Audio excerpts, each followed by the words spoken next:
바로 중국 순혈에 대한 묵념. 바로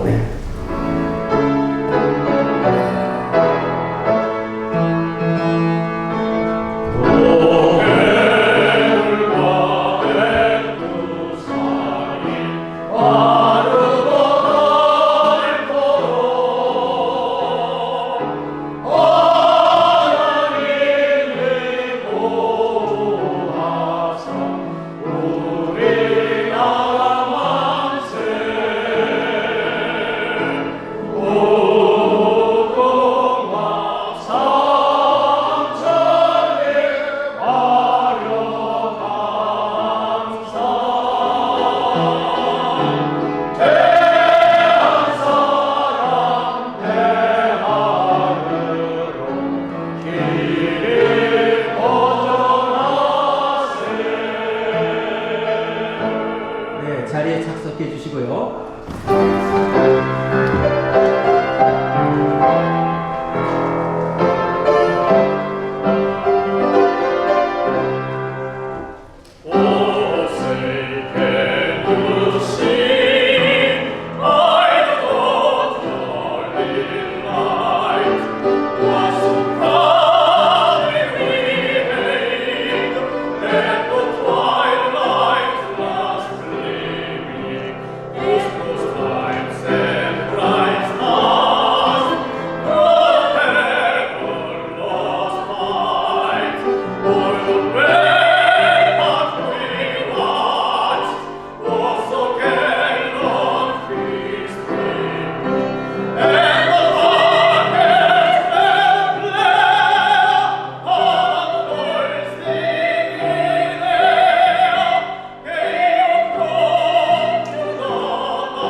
이대로 나라를 공산당에게 빼앗길 수 없다. 공산당에게 빼앗길 수 없다. 감사합니다. 존경하는 내외 국민 여러분, 그리고 해외 동포 여러분, 오늘은 자유민주주의 대한민국 건국 제72주년을 맞이하는 8.15 광복절입니다. 오늘 이 영광된 대한민국의 건국 기념일을 축하하기 위해 원근 각지에서 참석해 주신 귀빈 여러분들께 해외동포 애국총연합을 대표로 하여 깊은 감사의 인사를 드립니다. 우리의 조국 대한민국은 제2차 세계대전 이후 독립한 150여 개 나라 가운데 민주화와 경제 선진화를 이룬 유일한 국가입니다. 세계 7대 전쟁인 6.25 전화로 폐허가 된 지 불과 60여 년 만에 군사력과 경제력을 포함한 종합국력 세계 10위로 발돋움을 했습니다. 국민 1인당 GNP는 3만 달러를 넘어섰고, 이는 인구 5천만 명이 넘는 국가 가운데서 세계 7위 자랑스러운 국가로 발전한 것입니다. 이렇게 대한민국이 발전할 수 있는 초석을 마련한 분이 바로 이승만 건국 대통령입니다. 이승만 대통령은 기독교 입국론으로 대한민국을 건국하셨고, 온 세계가 공산사회주의 노선을 따를 때 기독교 입국론으로 대한민국을 건국하셨고, 온 세계가 공산사회주의 노선을 따를 때 자유민주주의와 시장경제 정책을 펼침으로써 오늘날 대한민국 발전의 기틀을 마련했습니다. 당시 외교의 신으로 불린 이승만 대통령은 6.25 전쟁 직후 아프리카 가나와 동등한 세계 최국빈국인 대한민국을 세계 최강인 미국과의 군사 동맹을 이끌어냄으로써 대한민국의 국가 안보를 미국에 맡기고 경제 발전에 매진할 수 있는 길을 열어놓았던 것입니다. 이후 박정희 대통령은 빈약한 자원과 분단된 반도 국가에서는 수출만이 살 길이라는 판단 아래 경공업 대신 중화학공업 육성을 중점에 두었고 오늘날 수출 대국의 발판을 만들었습니다. 민족의 혈관인 경부 고속도로와 포항 제철과 현대 중공업, 중형 선박 제조, 제1위인 현대 미포조선 등을 통해 대한민국의 국부를 키웠습니다. 여기에 중동 건설붐에 주도적으로 참여함으로써 건설계의 선진화는 물론 세계 건설 시장에서 대한민국의 입지를 다졌습니다. 또한 기업인들에게 연구, 개발과 자회사 설립 시에 세금 감면 혜택을 부여함으로써 오늘날 세계 가전제품 시장과 반도체 부문에서 부동의 1등을 차지하고 있는 삼성전자나 삼성반도체 등이 초인류 기업으로 성장할 수 있는 디딤돌을 놓았던 것입니다. 그러나 민족문제연구소를 비롯한 좌파 역사가들은 이승만 건국 대통령과 박정희 경제대통령의 업적을 역사적 사실 왜곡과 악의적인 편집 등으로 매도해 왔습니다. 이같이 자랑스러운 대한민국을 문재인 좌파 정권 3년을 지난 동안 경제, 사회, 문화, 정치, 외교 등에서 참담한 실정에 이르렀습니다. 국가 예산의 15%인 70조를 쏟아붓고도 청년 실업은 연일 최고 기록을 갱신하고 있고 가계부채는 천정부지로 치솟고 있습니다.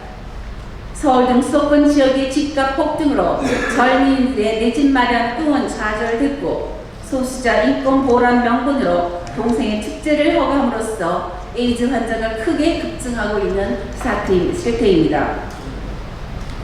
세계 최고 수준인 원자력 발전소를 폐기 정책으로 원전 수출길이 막혀 수조 원의 외화 수입을 날렸고 전기값 폭등이란 부작용을 낳고 있는 상황입니다.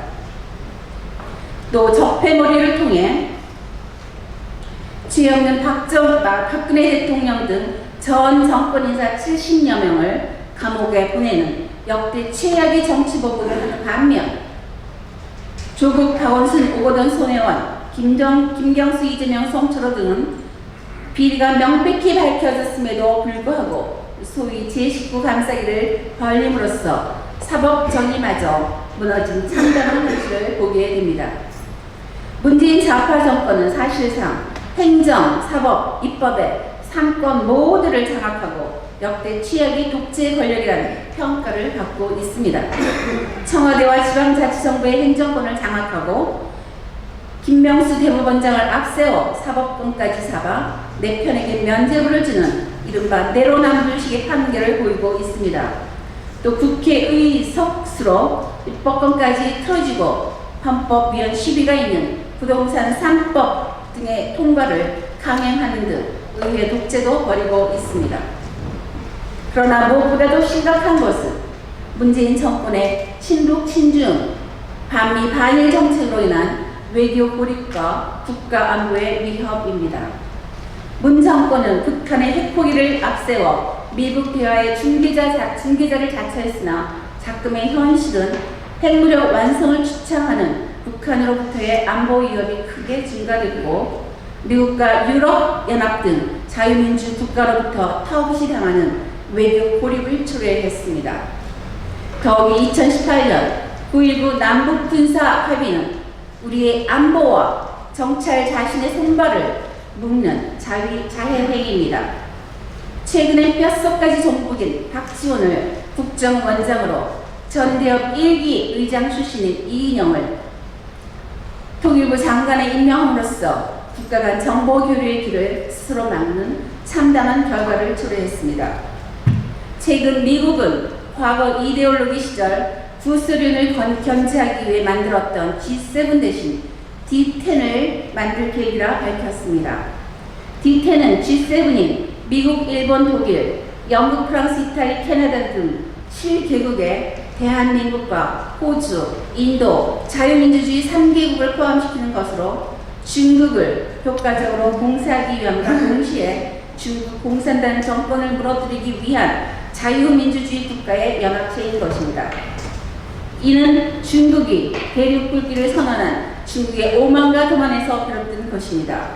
중국은 남중국해에서 여러 나라와 연계공 분쟁을 일으키고 있으며 최근에는 중국 해양경비대 함이 남중국해에서 베트남 중국 어선을 격파, 침몰시키는 등의 악행을 서슴없이 저지르고 있습니다.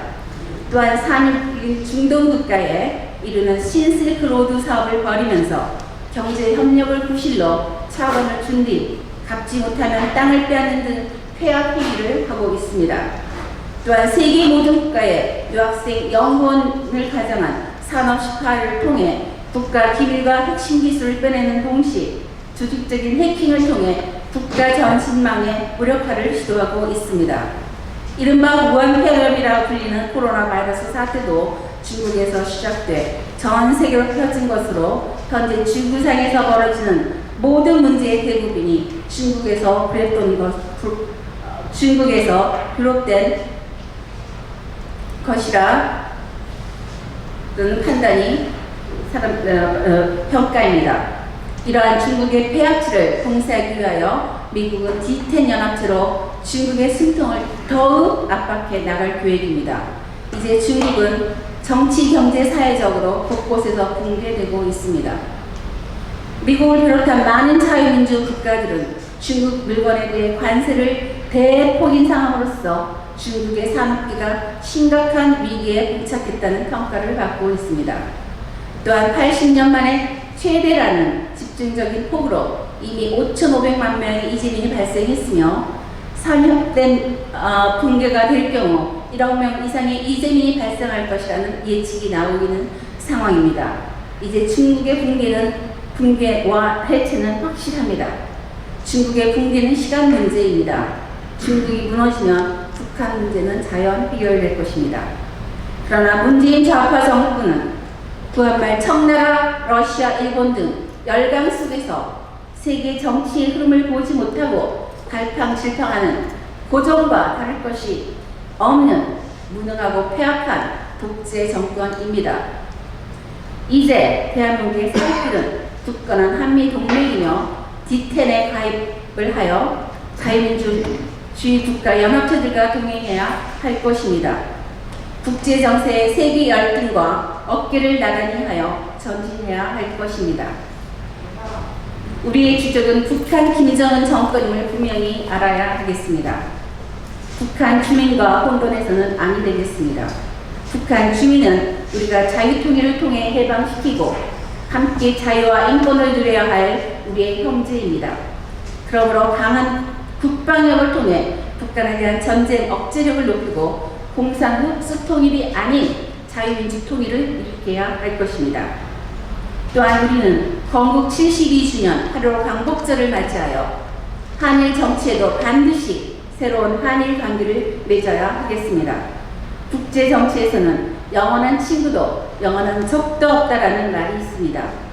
미국은 일본과 제2차 세계대전에서 엄청난 피를 흘리며 싸웠고 베트남과도 10년 동안 전쟁을 벌여왔습니다. 프랑스와 독일은 견원지간이 무색할 정도의 전쟁 역사를 가지고 있습니다. 세계 초강대국인 미국은 지금 대한민국의 선택을 강요하고 있습니다.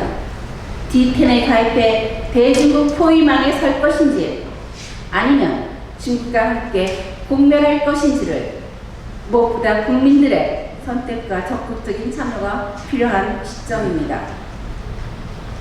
이 시점에서 아직도 어리석은 좌파 정권 문재인과 함께 갈 길을 몰라 갈팡질팡하는 국민들과 정치인들이 없기를 간절히 바라는 바입니다.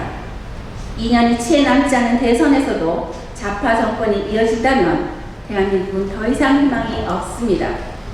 한강의 기적을 만든 대한민국은 중국과 함께 공멸해 변방의 소국으로 전락할 것입니다. 세계적인 국제정치학자 조지 프리돈 박사는 중국은 종이 호랑이라며 이렇게 말했습니다. 2040년이 되면 통일된 대한민국은 동북 삼성, 즉 길림성, 유령성, 흑룡강성 등의 만주 지역을 대한민국 영토로 귀속시켜 세계 5강으로 성장할 것이라고 예견했습니다. 이제 우리의 선택은 분명합니다. 미루고 고민할 이유도 시간도 없습니다. 국내외 모든 대한민국 국민은 물론 제외 국민, 해외 동포들도 힘을 다해 D10에 가입하도록 힘을 모아야 할 것입니다. 반드시 오는 대선에서 좌파 정권의 독재를 저지하고 자유민주주의 연합국에 가입하며 세계 5강의 찬란한 자유민주주의 대한민국을 우리의 후손들에게 유산으로 물려주어야 할 것입니다.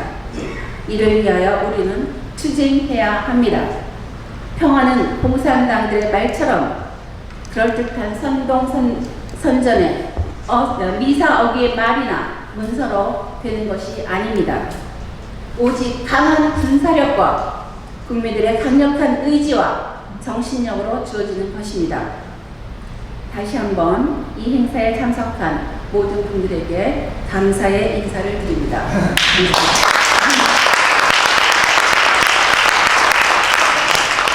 네, 여러분들께서 고대했던 이제 주제 강연 시간입니다. 먼저 주제 강연의 강사님을 소개하도록 하겠습니다. 여러분들께 워낙 익히 잘 아시는 우리 이명삼 박사님, 전 CIA 요원, 조지 워싱턴 대학 정치학 박사님이십니다. 급변하는 국제 정세, 미국의 새로운 세계 질서 전략, 한반도의 미래를 중심으로 해서 이제 강연을 하실 터인데, 여러분들 힘찬 박수로 우리 강사님을 환영해 주시기 바랍니다. 여러분 반갑습니다.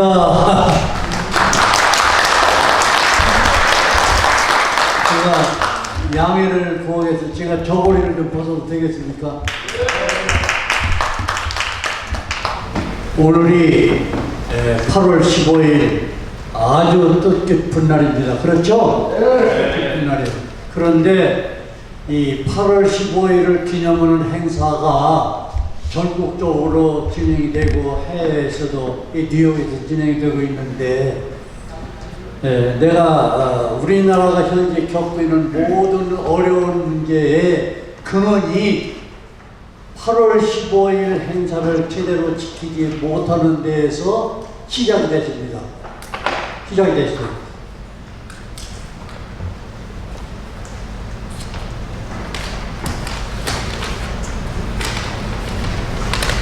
우리나라가 대한민국이 건설된 날이 언제죠? 48년 8월 15일이죠. 48년 8월 15일.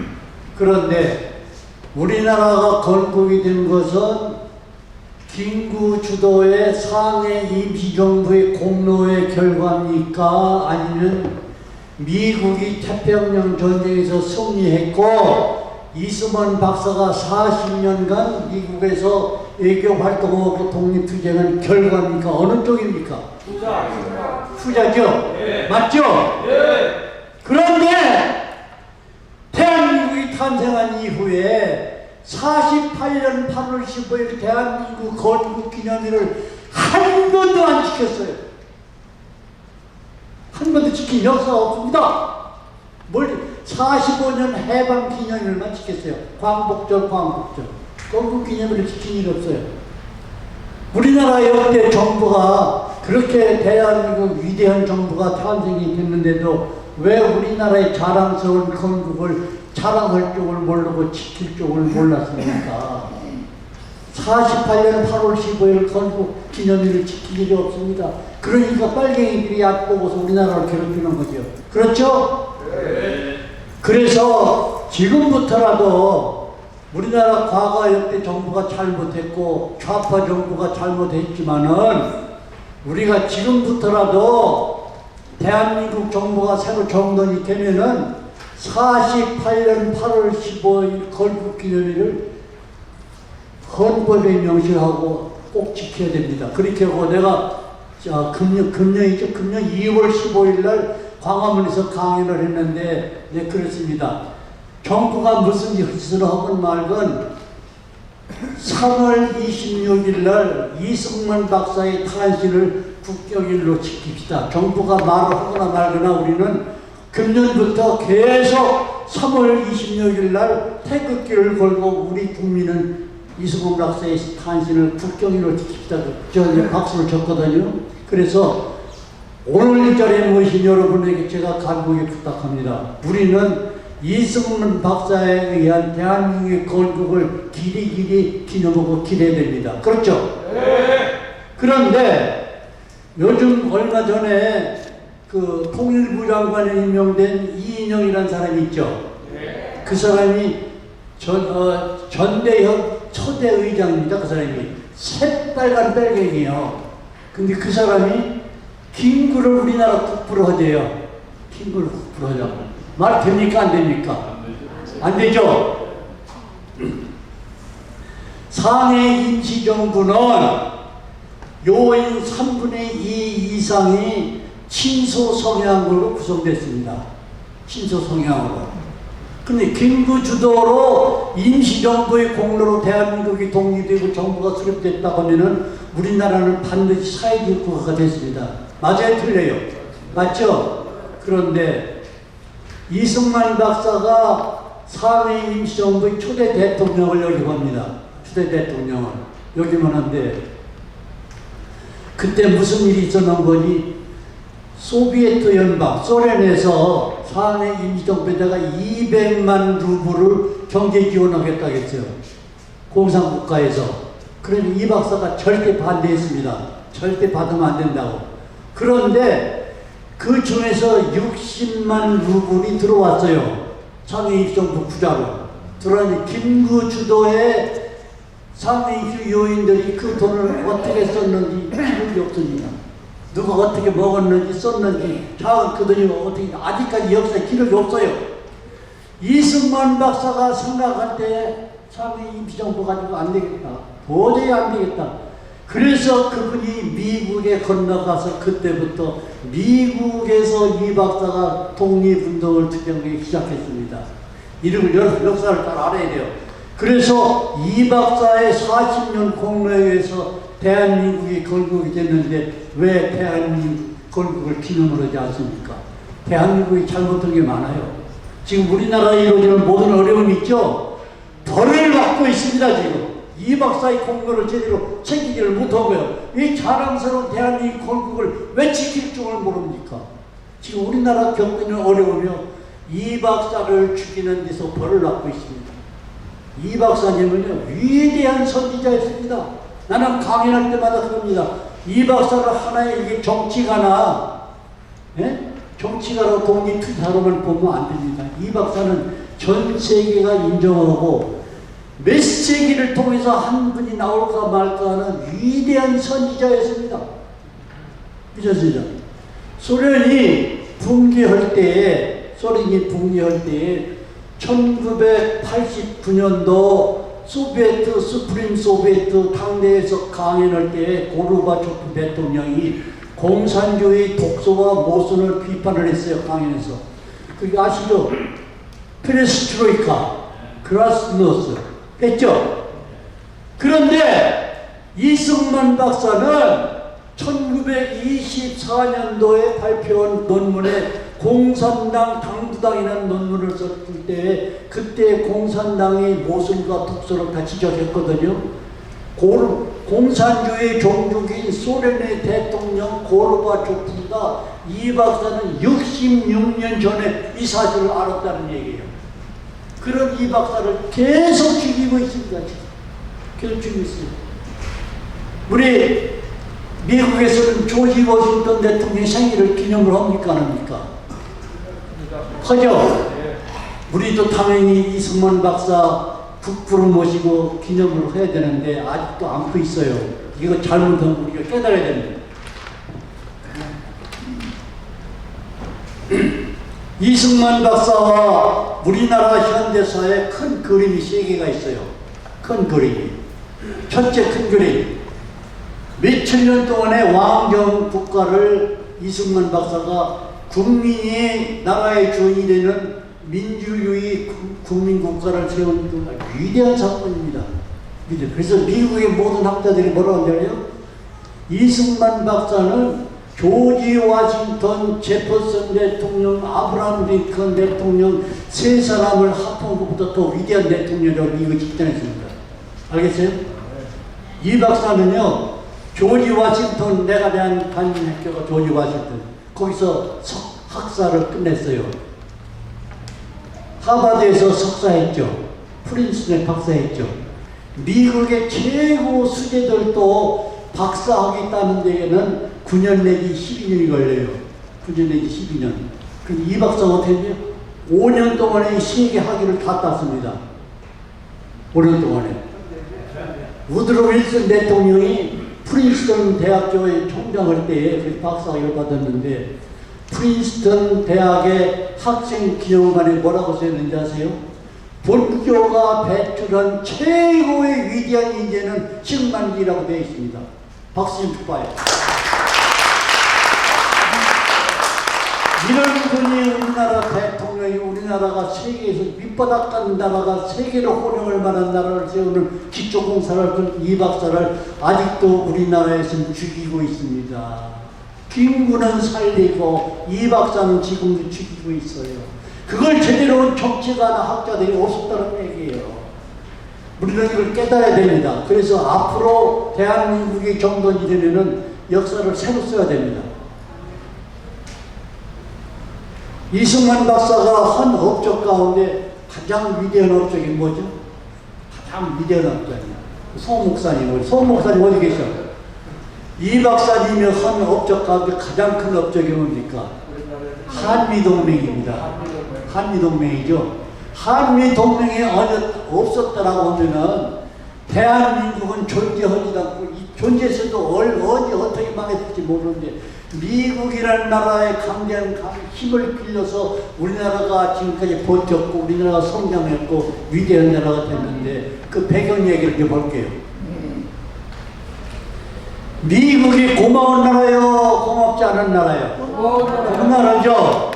근데 미국이 우리 민족을 생각하지 않고 미국만 생각해서 저지른 세계의 시행착오가 있습니다. 세계의 시행착오. 우리 민족에게 진짜 엄청난 빚을 진 나라가 미국이에요. 여러분 기억하세요. 내가 하는 얘기가 허투루 들으면 안 됩니다. 첫째, 우리 민족에게 지은 죄. 1945년 2월 12일 얄타 회담이에요.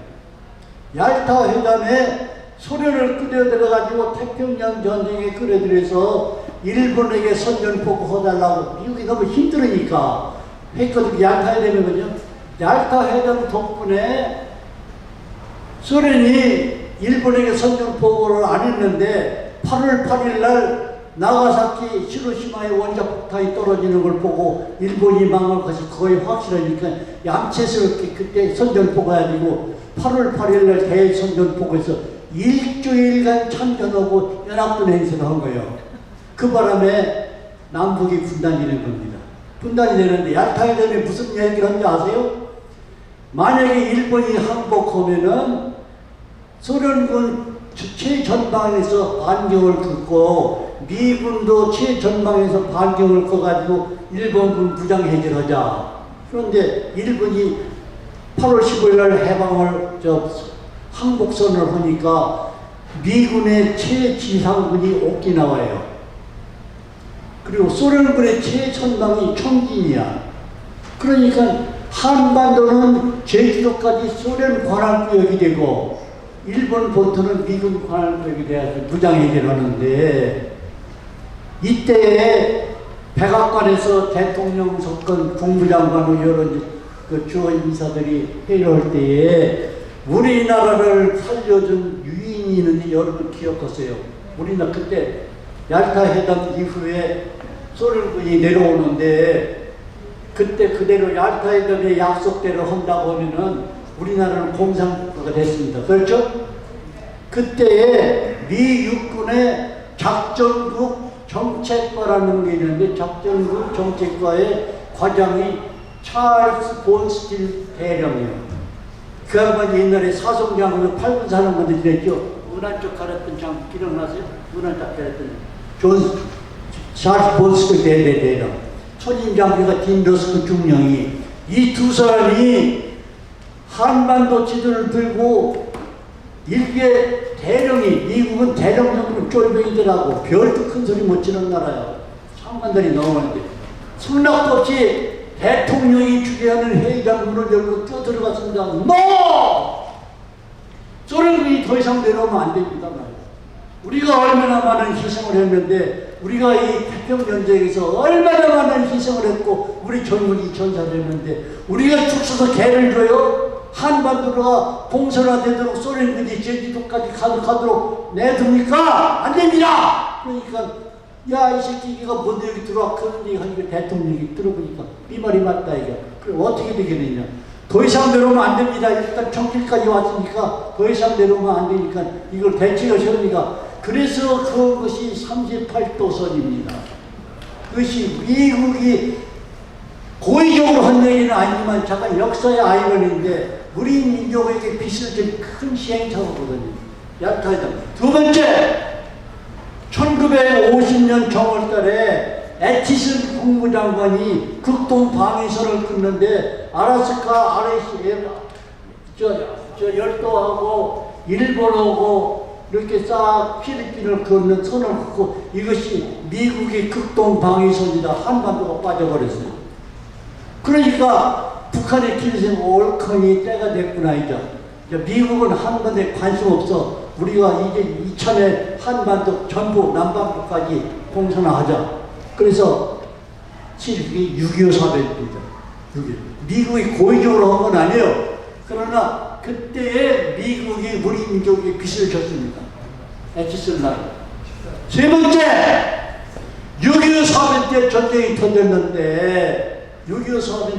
터졌는데 그때 미국이 파병을 하지 않았더라면 유엔을 설득해서 16개국이 참전을 하지 않았더라면 그때 우리나라가 공산국가 됐는데 이승만 박사가 끝까지 휴전을 반대했습니다. 끝까지 반대했어요. 그래서 너무 희생이 크니까 공산진영에서 휴전협정이 제안이 들어왔어요. 이 박사가 끝까지 반대했기 때문에 그 휴전협정이 장장 2년을 끌었습니다. 51년부터 53년까지 2년 끌었는데 끝까지 우리는 절대로 휴전할 수 없습니다. 그런데 미국의 압력에 의해서 휴전이 하게 되는데 그때 이 박사를 말 안 들으니까 대한민국 대통령을 아이젠하워 대통령이 제거하려고 했어요. 이 박사를 제거 공작까지 했습니다. 그래 이 박사 끝까지 굴고 가지. 고향 놈들, 나는 절대 휴전 반대한다. 그런데 그때에 도저히 압력을 기를 수 없어서 휴전을 하게 되는데 이 박사가 제안한 것이 공산당이 다시는 우리 땅에 와서 괴롭힐 수 없는 제도적 장치가 마련되지 않고는 나는 휴전에 응할 수 없어. 그래서 뭐냐면 우리 한미 상호 동맹을 방위 조약을 맺읍시다. 그때 제안이 그거거든요. 미국의 말 안 들었어요. 어떻게 한지 아세요? 그때 이 박사가 한 일이 뭔지 아세요? 방공포로 석방. 기억나죠? 방공포로 석방하되면은 휴전협정에 아주 유엔군이 불리한 입장에 들어가요. 방공서 섞게 되면. 그런데 이 박사가 어떻게 한지 알아요? 그때 헌병사령관 원장군 와. 원영덕이가 딱 가니까 원장군 내가 하는 말 잘 들어. 뭐예요? 헌병대 병력을 동원해라. 어떻게 동원하느냐? 그때 거제도만 헌병수 포로수용소가 있는 게 전국 각지에 있었죠. 뭐 여러 군데 있었습니다. 그 포로수용소 경비병이 미군하고 유엔군인데 쟤들 기습 작전을 하자. 어떻게 합니까? 아이 우방군이 저렇게 하는데 어떻게 합니까? 내가 한 대로 해. 고춧가루를 준비해라. 그래서 헌병대를 조통하려고 전부 주머니에다 고춧가루 양쪽에다 조통하라. 가가지고서 고춧가루를 뿌리고서 그 사람 당황할 때 포로수용소 불을 열어라. 해가지고 그러니까 한국 헌병대 철모 쓰고 헌병 완장 차고 가는데 우군이 가니까 적군이 아무 생각 없죠. 하이 하와이어 굿모닝 할 수 있고 적군을 수 있죠. 근데 고춧가루를 쫙 뿌려버렸어요. 그러니까 그 경비인들이 미군이 청화해야 될 때 그때 총을 다 뺏고서 포로 수용소 10대를 열고 26,000명이 포로가 석방이 됩니다. 26,000명. 그러니까 미국이 난리가 난 거예요. 난리가 났죠. 우리 집에도 2명이 와 있었어요. 경력했어요. 처음 들어왔어요. 그러니까 난리가 나는데 그때 이 박사가 전 세계를 향해서 성명을 발표합니다. 우리는 미국을 위해서 우리 방 국가와 우리는 공산주의가 싫어서 지금 전쟁을 하고 있습니다. 전쟁을 하는데 공산주의가 싫다고 하는 포로들을 다시 공산국가로 돌려보내요. 이것은 인간이 할 수 있는 짓이 아니야. 나는 우리나라 국민을 사랑하는 대통령으로서 반공포로 석방한 건 지극히 당연한 처사야. 이렇게 성명 발표합니다. 아이젠하워 대통령이 보니까 난리가 났거든. 그때 바로 그 성명이 발표되자마자 무슨 일이 있었느냐. 미국에 있는 전국의 기독교 교회가 이승만 박사 지지 성명을 발표합니다. 그래, 아이젠하워 대통령 입장이 났고, 나 입장이 아주 무섭게 했다. 곤란해다. 큰일 났다. 그렇구나. 그 다음날 미국의 모든 학계에서 이승만 박사는 위대한 대통령이요, 위대한 전략가라고 성명 발표합니다. 미국 학계에서. 아이젠하워 대통령이 겁이 난 거예요. 이거 어떻게 수습해야 되지? 뭐라고 했냐? 이 박사가 제안한 한미 상호 방위 조약을 서둘러서 매듭을 져라. 10월 27일 날 수련이 조인이 됩니다. 10월 1일이면 2달 나흘 만에 한미 상호 방위 조약이 워싱턴 DC에 변형태 외무장관에서 사인하고 조약이 되는데 이것이 우리나라를 살린 역사적인 위대한 사건입니다. 그래서 내가 논문을 썼지만 이 논문을 우리 송병기 목사님한테 드렸어요. 그런데 그것을 인쇄를 해가지고 많이 배포를 하겠는데 거기다 이랬습니다. 세상에 미국과 같은 그런 강대국이 대한민국 한 그 밑바닥에 설설 기는 그런 나라하고 상호라는 단어를 써가면서 상호 똑같은 입장이라 얘기하고 상호 방위 조약을 맺었다고 하는 것은 이 박사가 40년간 미국 국민에게 심어준 끈끈한 인상, 끈끈한 애국심, 그 사람이 개인의 카리스마가 한 개인 북한가 아니야. 이승만이라는 개인이 미국의 국력과 대등한 역할을 했다는 얘기입니다. 그 덕분으로 우리나라가 지금까지 살아왔는데 이 박사를 지금까지 죽이고 48년 8월 10일 건국기념일도 안 지키고 계속 이 박사를 지키고 김구를 지켜서 이거 북한 김일성을 지키세요. 우리나라 건국기념일 언제요? 48년이요? 45년이요? 8 맞죠? 그런데 빨갱이 새끼들은 상해 임시정부 건국을 우리나라 건국기념일로 찍자고 하는 얘기예요. 국가 성성하는 조건이 몇 가지가 있어요? 네 가지. 첫째는 영토, 그 다음에는 국민, 세 가지는 주권, 네 번째는 다른 나라와 외교 조약을 맺을 수 있는 권한이 있어야 돼요. 그래야 국가의 그 주권을 가지고 있어요. 상해 20년도는 그거 하나도 없습니다. 그 국가가 아니다. 여러분 미국 와서 운전교육 받았어요? 운전교육 받았냐고? 네. 롤러 퍼밋이 진짜요? 드라이버 라이센스가 진짜예요? 그런데 이것이 하루 이틀도 아니고 70년이라는 세월이 흘러서도 대한민국 국민의 역대 정부가 이걸 제대로 바로잡지 못했다는 얘기예요. 그래서 늦었지만은 지금부터라도 우리 국민을 깨달아야 되고 우리 해외에 있는 종들도 이 사실을 더 정확하게 알고 지냅시다. 그런데 우리나라가 병들기 시작한 건 언제부터냐? 언제부터? 우리는 아까 그 세 가지 큰 그림을 하다가 말았구나. 첫째는 이 박사의 대한민국 건국이고 상호방위 조약이죠. 두 번째는 박정희 대통령의 부국강변대책이죠. 부국강변. 우리나라가 해방 직후에 가난했고 6.25 사대를 치르고 초토화 됐을 때 우리나라 경제가 어떻게 된지 아세요? 아프리카의 소마리아만도 못한 경제 수준이었습니다. 지금 어떻게 됩니까? 누구 공로요? 박정희 대통령 덕분에 아프리카 54개국의 경제를 다 합쳐도 지금 대한민국 경제를 못 따라옵니다. 그 공로가 누구예요? 박정희 대통령이에요. 근데 계속 박정희 독재자라고 욕하고 있어요. 박정희 독재자 맞아요. 하나님이 대한민국을 축복해서 그런 독재자가 나왔습니다. 나는 그 자연히 이런 얘기를 합니다. 역사를 평가할 때는 사실 기준으로 역사를 평가하시면 안 돼요. 상황 기준으로 평가를 해야 돼요. 상황 기준으로. 미국의 아브라함 링컨 대통령이 얼마나 무서운 독재자냐, 그 사람이. 무서운 독재자입니다.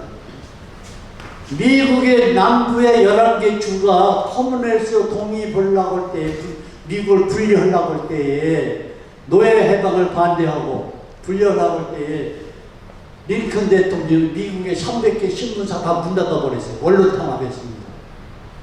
그렇게 하고 영장 없이 자기 정적 3,000명을 다 체포해버렸어요.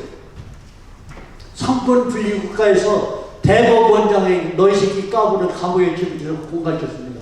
무시무시한 독재자였습니다. 미국의 남북전쟁 때 미국을 지키기 위해서 유니온이 두 동학으로 쪼개지는 걸 방지하기 위해서 남북전쟁이 일어났는데 85만 명의 미국 젊은이 전사를 합니다. 무서운 대통령이었습니다. 그런데 지금 어떻게 됐습니까? 전 세계가 미국 사람들이 링컨 대통령을 가장 위대한 대통령으로 존경합니다. 왜 그러냐? 그때 그분이 그렇게 안 했더라면 오늘 우리가 미국에 살고 있지만 이런 위대한 미국이 존재하지 않습니다. 박정희 대통령이 그때 그렇게 안 했다고 하면은 장면정부는 애국자요. 그러나 그 사람이 나쁜 사람은 아닙니다. 그러나 정치 상황이 그때 왜 혁명을 하지 않고 나라가 제대로 갈 수가 없는 그때 박정희 대통령이 5.16 혁명을 안 했다고 하면 오늘날의 대한민국을 존재하지도 않습니다. 그러면 박정희 대통령이 위대한 혁명가요? 독재자예요? 하나님이 축복한 독재자입니다. 우리는 그분의 공적을 인정해야 됩니다. 근데 지금까지 계속 박정희 독재자 욕을 하고 있어요. 우리나라 역사를 다시 써야 돼요. 우리나라가 병들기 시작한 지 언제예요? 병들기. 우리나라 그럼에도 불구하고 우리나라를 잘 지켰어요. 참 잘 지켰습니다. 내가 40여 개국을 미국 전 세계로 돌아다녀가지고 대한민국처럼 살기 좋은 나라가 없습니다, 목사님. 대한민국처럼 살기 좋은 나라가 어디 있어요? 이렇게 좋은 나라가. 근데 대한민국이 병들기 시작한 게 언제예요? 김대중. 네? 김대중.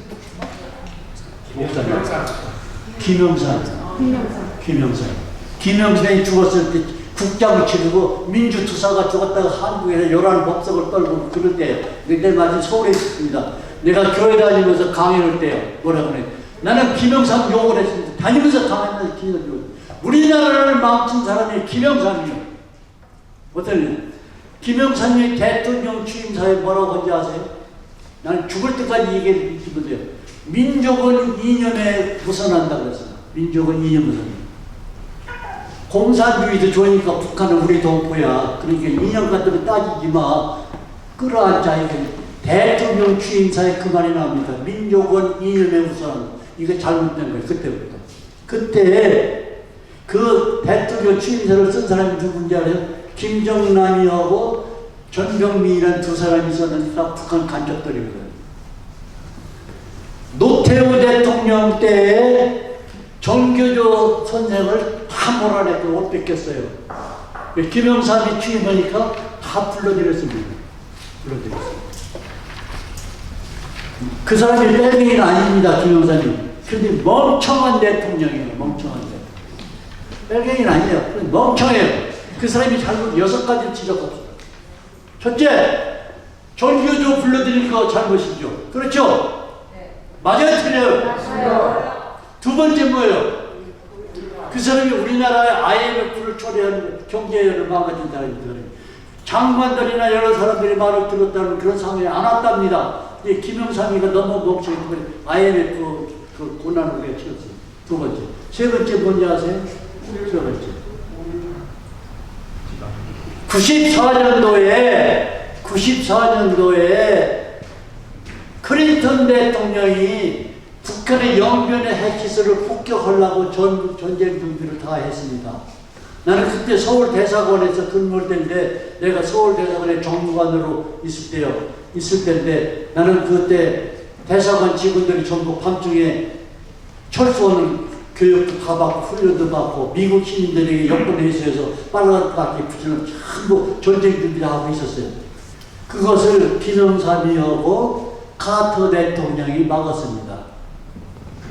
카터가 북한에 가서 김일성이 만나가지고 잘해봐라 해서 남북정상회담을 주선해고서는 그 김영삼이가 김일성이 만나면 큰 영웅이나 되는 것처럼 설치고 다닐 때에 클린턴 대통령을 설득해서 작전계획 D-Day 2시간 전에 클린턴이 취소했습니다. 그때 영빈을 클린턴이 피도록 놔뒀으면요, 그때 우리나라가 통일됐어요. 북한은 무력적으로 도발할 수 있는 능력이 없을 때입니다. 그때는. 그런데 그것을 우리가 알고 만약에 설득을 했는데 김영삼 끝까지 반대하고 그걸 취소해서 클린턴 대통령이 그걸 취소해. 그게 세 번째 잘못이었어요. 네 번째가 뭔지 아세요? 네 번째. 95년도 광주특별법을 밀어붙였습니다. 광주가 그게 무슨 뭐예요? 그게 국가 전복을 위한 폭동이요, 민주화 운동이요. 네? 목사님 맞죠? 북한이 개입했어요, 안 했어요? 했죠. 광주 5.18은 최초의 탄소를 잡은 사람이 바로 이명삼입니다.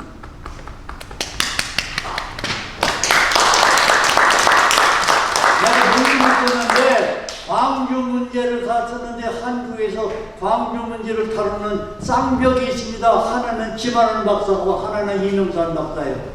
김한원 박사는 국내 상황을 다 발표했고 연구 분석해서 발표했고 나는 미국의 입장에서 분석 발표를 논문이 한국 언론에 다 깔려 있습니다. 내가 난 논문 다 받아. 어떻게 그랬냐? 그 당시에 79년도 후반기에 나는 오스트리아 비엔나에서 근무하고 있습니다.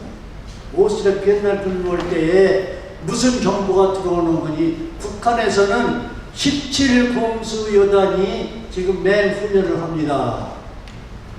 17공수여단이 왜 훈련합니까? 80년도 상반기에 남반도에서 남조선에서 대사변이 일어났는데 그걸 준비하고 있습니다. 그렇게. 근데 그해 정월달에 80년 정월달에 북한의 대남사업 총국이 김중인이라는 사람, 김중인이 대남사업 총국장인데 그 사람이 남한에 나가 있는 모든 간첩들에게 지령을 내립니다. 금년도 상반도에 남조선 해방태 사변이 벌어지는데 적극 참여하고 협력하는 지령이 나갑니다. 이 정보를 와싱턴에 보고한 사람이 이명삼입니다. 그 정부가 그걸 주시라고 다 했는데 그때 그 한국에서는 조갑제나 뭐 정필 이런 사람들은 북한 개입 안 했다고 큰소리 치죠. 그 사람들 병신이야. 세상을 몰라도 그렇게 몰라. 그 사람들은 북한의 특수군이 노르만디 상륙작전처럼 한꺼번에 올라간 게 아니에요. 수개월 정도 2인조, 3인조 간첩들이 남한에 파송돼서 잠복했다가 집결한 거예요. 여러분 사북탄강 사건 아세요? 사북탄강 사건. 네, 합니다. 그때 파송된 북한의 간첩들이 북에 가려고 잠복하고 있었습니다. 여러분 부마 사태로 부마 사태. 김주일이 김주일도 그거 미국이 한 거 아니에요? 국군이 한 거 아니에요? 간첩들이 다 누리다가 다 박은 거예요. 부마 사태 나왔던 간첩들이 북에 안 올라갔습니다. 이 사람들 때 광주에서 합류했습니다. 이걸 보고한 사람이 이명삼. 그러기도 조갑제는 북한의 그 특수군이 광주에 안 왔다고 주장하고 세상에 대한민국 언론이라는 사람들이 이 짓을 하고 있어요. 그렇게 해서 그렇게 대한민국을 전복하기 위해서 광주 사태가 벌어졌는데, 광주 사태는 민중복이다, 민주화 투쟁이라고 특별법을 밀어붙인 사람이 김영삼입니다. 그때 김영삼이를 협조하고 광주 민주화 투쟁이라고 둘값시킨 사람이, 협조한 사람이 누구냐? 홍준표하고 권영애 두 사람이 그걸 지원했습니다. 지금 광주와 민주화 때문에 지금 우리나라가 잘 되고 있어요. 시달리고 있어요. 엄청 나라가 지금 흔들리고 있습니다. 엄청난 보상을 주고. 우리나라 참전용사 6.25 사변 때 부상당한 병신들이 한 달에 얼마 받는지 아세요? 18만 원밖에 안 받습니다. 추운 방에 라면 끓여 먹는데, 광주에서 나라를 전복하려고 폭동한 사람들이 6억 10억씩 보상을 받았습니다. 이게 제대로 된 일이 나라입니까? 그 일을 누가 시작했습니까? 김영삼이가 했습니다. 그런데 그 사람이 국장을 해주고 민주투사라고 해요. 나는 그때 반대는 강행하고 다녔습니다. 우리나라 역사 다시 써야 돼요. 다시 써야 돼요. 김영삼 또 한 가지 잘못된 게 뭔지 아세요? 또 한 가지 잘못. 하나애를 협박하죠. 하나애를 협박한 다음에 대한민국의 국군은 민병대만 또 못해요, 지금. 그 다음 김영삼이가 했는데, 그 사람은 빨갱이는 아니지만 멍청한 대통령이, 그때부터 한국에는 북한의 간첩들이 막 마음 놓고 활동하기 시작했어요. 그래서 우리나라는 지금부터라도 이제 오늘이 8월 15일을 한국에서 벌써 행사를 했지만은 자간 문재인 정부를 축출하기 위한 활동이 앞으로 계속될 겁니다. 그런데 대한민국이 정상으로 돌아오면은 우리나라 역사를 다시 써야 됩니다. 가장 큰 것부터 내가 이야기할게요. 제주도 4.3 폭동 다시 써야 됩니다. 제주도 4.3 폭동은요, 우리나라 해방되고서 제일 처음에 어떻게 했어요? 뭐가 됐어요? 우리나라 해방되고서 우리나라를 어떻게 하겠다는 것이 생긴 것이 모스코 3.3회담이죠. 모스코 3.3회담이 결렬됐죠? 그 다음에 생긴 게 뭡니까? 미소 공동위원회죠. 미소 공동위원회. 미소 공동위원회 결렬됐죠. 공산주의적이 말 안 들어가지고. 그 다음에 생긴 게 뭡니까? 커크요. 유엔 한국위원단. 유엔 한국위원단이 와서 한반도를 남북한의 자유선거를 해서 국회를 구성하고 대한민국 정부를 출입하자는 게 미국의 의사거든요. 그런데 도저히 안 되겠어요. 공산주의적이 끝까지 버티기 때문에 북한에서는 1946년 2월 8일부로 북한 정부가 정식 출범을 합니다. 공식적으로는 48년 9월 9일이지만 사실은 46년 2월 8일 북한 정부의 공식 행사를 했어요. 그래서 이 박사가 도저히 소련하고 북한은 우리가 설득을 상대가 아니니까 그렇다고 해서 우리가 어물쩡하게 지나갈 수도 없고 대한민국이 공산화되는 것도 안 되니까 남한만이라도 어떻게 독립국가하자 만들자. 그거 바라는 것이 정읍 발언인데 이 박사가 남북분단의 장본인이라고 욕을 하고 있는 거예요. 이 박사가 그래서 한다. 그래서 도저히 할 수 없으니까 이 박사가 유엔에게 제발 유엔이 개입해서 우리나라를 좀 도와주자 한 것이 생긴 것이 커크야. 유엔 한국위원단. 그때 유엔 한국위원단의 대표 가운데 하나가 장개석 정부의 외교관이 한 사람이 있었는데 그 사람이 한국에서 킹구를 만났습니다. 킹구를 만났는데 킹구가 내가 북한에 갔다 와보니까 북한은 군사력도 대단하고 조직력이 대단한데 대한민국에 수립이 된다 하더라도 결국은 북한에 먹히고 북한이 내려오면 대한민국은 얼마 못 가니까 나는 그때 기다리니 대한민국 정부 수립에 참여할 수 없어 반대했어요. 그것이 최근에 발표가 됐습니다. 어느 게 공개가 됐어요. 그럼 킹구가 우리나라 국부가 돼야 돼요? 안 돼야 돼요? 안 돼요. 그런데 이인영이라는 그 개새끼는 내가 우리나라 국부를 킹구라고 했습니다. 그 이인영이를 통일부 장관을 만드는 사람이 누구예요? 문재인이요. 이게 피를 통할 일입니까? 피를 통할 말이 안 되는 얘기입니다. 이건 그래서 우리나라가 현재 이렇게 있는데 지금 우리나라 겪고 있는 문제를 좀 얘기합시다. 문제를 좀. 문재인이가 지금 청와대 들어와 있는데 박근혜 대통령을 탄핵할 때에 대한민국 헌법 84조에는 대통령이 나라를 전복할 목적으로 내란 회원의 범죄를 범하지 않는 한은 탄핵을 못 하도록 되어 있어요. 심지어 형사적인 범죄가 있어도 제1기관의 탄핵을 못 하게 되어 있습니다. 그게 헌법 84조예요. 그런데 박근혜 대통령 탄핵할 때 헌법재판소에서 헌법 84조를 적용했습니까? 안 했습니까? 안 했죠? 근데 헌법재판소가 뭐 하는 건지 다 아시죠? 내가 또 뭐 이런 얘기 하면 여러분이 아는 얘기를 다시 하면 강조하기 위해서 하는 얘기. 헌법재판소는요, 대통령 탄핵할 권한이 없습니다. 국회에서 탄핵 소추한 것이 헌법에 부합하느냐 아니느냐 그것만 판결하는 것이지 대통령 탄핵은 국회가 하는 거거든요. 그런데 탄핵을 84조를 적용을 없으니까 자기들도 군기에 몰리니까 급하니까 탄핵이라는 말을 안 쓰고 파면을 했거든요. 파면. 헌법재판소가 대통령을 파면할 수 있습니까? 없죠. 그러면은 그 당시 우리나라 최고 권력자가 누구예요? 누구예요? 황교안이죠. 대통령 권한대행. 내가 황교안이라고 했다면은 그 당시 청와대 경호실을 동원해서 개동에 있는 헌법재판소 판사 8명을 국가별난 현행법으로 다 체포했습니다. 네. 다 체포했습니다.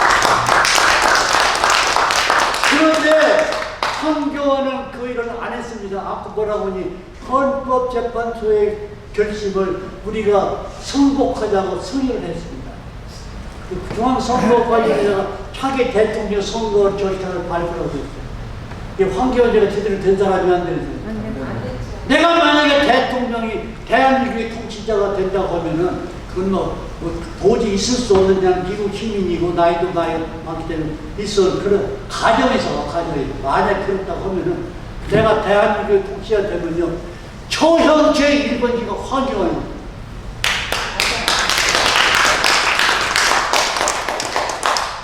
그러면 너무 극단적으로 나가는 거 아니냐 그렇게 하는데 내가 한 가지만 더 얘기해요.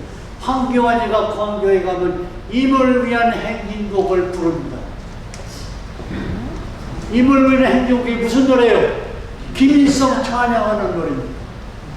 그런 사람이 우리나라 보수 야당의 당대표를 했습니다. 그런 사람. 우리나라 사람 정신제 그리고 우리나라 모든 학자들 해외 학자들이 황교안을 받들어 지지하고 미래통합당 지지자고 성토를 하는데 나는 처음부터 통보를 합니다.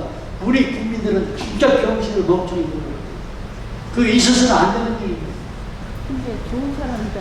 우리나라가 그래서 지금 어려움을 겪고 있습니다. 잘못됐어요. 만약 우리나라가 정권이 되면요 두고 보십시오. 내 말이 거짓말이가. 우리나라 정권이 되면은 정상적인 대한민국 정부가 정권이 되면은 황교안하고 헌법재판소 판사 8명은 극형이 쳐야 돼. 두고 보십시오.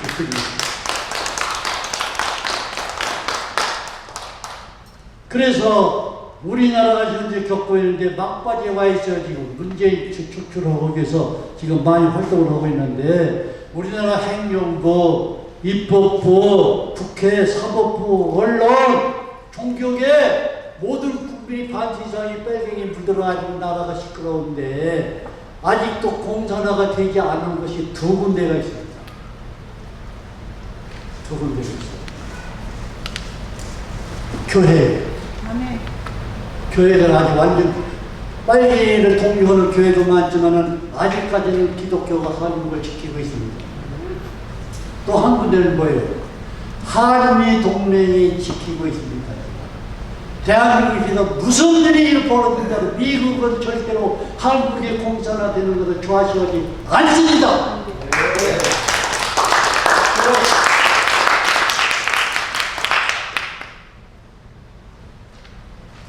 그래서 임진을 할 때에 일본의 해군이 300여 척의 배를 가지고 쳐들어오는데 우리나라 해군은 배 12척밖에 없습니다. 배 12척. 이순신 장군이 선조대왕에게 메시지를 보낼 때 미신불사 상유시비 다 같이 따라서 미신불사 상유시비 전하 나 아직 안 죽었습니다. 나한테는 아직도 배 12척이 남았습니다. 그 배 12척으로 300여 척의 일본 해군을 물리쳤습니다.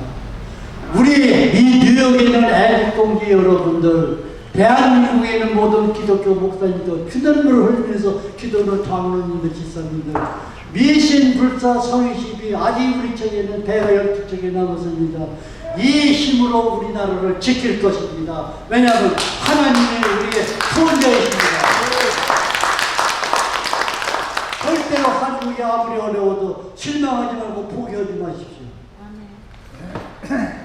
영국의 처칠 수상이 자기 고등학교 그 모교에 갔어요. 고등학교 자기 다니는 고등학교에서 강사로 초청해서 갔습니다. 마이클이 뉴욕에 강사로 초청해 갔죠. 나는 얘기를 많이 하면 윈스턴 처칠이 단에 올라가서 역사상 가장 짧은 연설하고 내려와서 유명한 연설을 뭐라고 해요. 나의 사랑하는 후배 청년들이여, Never give up, never give up, never give up 내려갔어요. 절대 포기하지 마라. 우리는 대한민국을 절대 포기하지 않습니다. 그래서 윌슨 처칠 경영이 한 네버 기법 정신과 이순신 장군의 상유시비 아직도 나에게는 배 12척이 남아 있습니다. 이 정신으로 우리는 대한민국을 지킬 것입니다. 나는 한국에서 강연할 때 사람들이 듣기 싫어하는 4가지인가 5가지를 하는데 전부 사람들이 나를 저 죽일 놈이라고 그랬어요. 저 새끼 저 죽일 놈 어떻게 저런 놈이 강연을 하냐. 내가 강연하니까 전부 일어서서 기립박수했습니다. 뭐냐? 5가지를 반대합니다. 여러분 잘 들어요. 문재인 탄핵을 절대 반대합니다. 남북통일 절대 반대. 내 목숨을 걸고 남북통일 반대입니다. 북핵 전략, 북핵 폐기 전략 절대 반대입니다. 김정은 참수작전 절대 반대입니다. 내가 하는 얘기가 맞아요, 틀려요? 네? 맞아요, 틀려요? 내 얘기를 들어보라고. 너무 이상해. 답이 안 나와요. 문재인을 탄핵하고 하야하는 것은 문재인을 합법 대통령으로 인정한다는 얘기예요. 알겠어요? 문재인은 우리나라 대통령이 아니에요. 그 사람 어떻게 탄핵을 해요? 강제로 끌어내려야 돼요, 강제로. 탄핵에서는 안 돼요. 탄핵은 문재인을 합법 대통령으로 인정한다는 얘기예요. 문재인을 합법 대통령으로 인정한다는 얘기는 박근혜 탄핵을 합법화한다는 얘기예요. 알겠어요? 박근혜 대통령이 탄핵을 합법화한다는 것은 우리나라 국민이 대한민국의 헌법을 주겠다는 얘기입니다. 말이 안 되는 얘기입니다. 국권 회복 하는데 법치를 회복하지 않고는 국권 회복이 안 됩니다. 그럼 법치를 회복하려면 박근혜 대통령의 청와대 반드시 돌아가야 됩니다. 그런데 내가 한국에 지난 2월 달에 강연할 때 뭐라고 했냐면 광화문에서 우리 대국 동지들 나라를 위해서 투쟁하고 이렇게 애쓰는 거 너무 존경스럽습니다. 내가 박수를 보냅니다. 참 좋습니다. 내가 눈물을 겨우면서 여러분의 투쟁을 내가 환영하고 박수를 줍니다. 그런데 한 가지는 문제가 있습니다. 뭐가 문제입니까?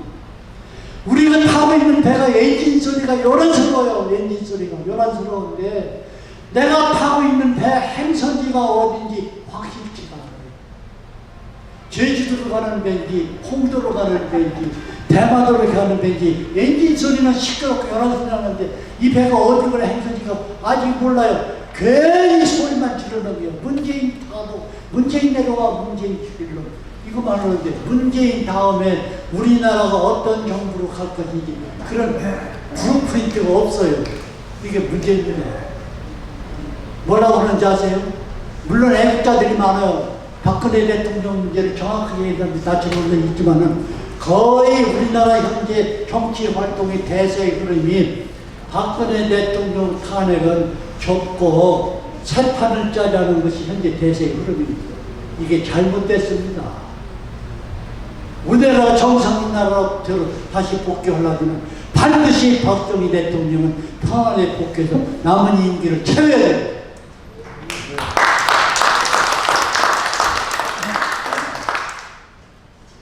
그래서 남북통일 하는데 세계 1917년 볼셰비키 혁명으로 소비에트 연방이 탄생이 됩니다. 탄생이 되고 그 이후에 코민테르 국제공산화운동 기치하에서 약 40개 나라의 공산국가가 탄생하는데 이 40개 공산국가가 전부 일률적으로 똑같은 동일한 과정을 거쳐요. 먼저 좌우합작입니다.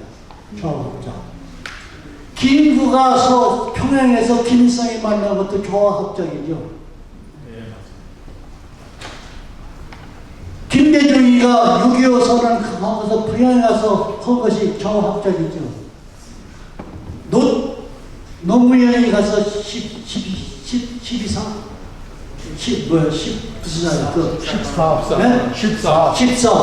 그 합의도 그게 좌우합작이죠. 문재인이가 주는 고려연방제 그것도 합작이죠. 이것은 공산주의 국가가 겪는 공식적인 수학 공식이에요. 좌우합작에서 국가가 탄생이 됩니다. 그러면 6개월 이내에 우파는 자연적으로 소멸이 돼요.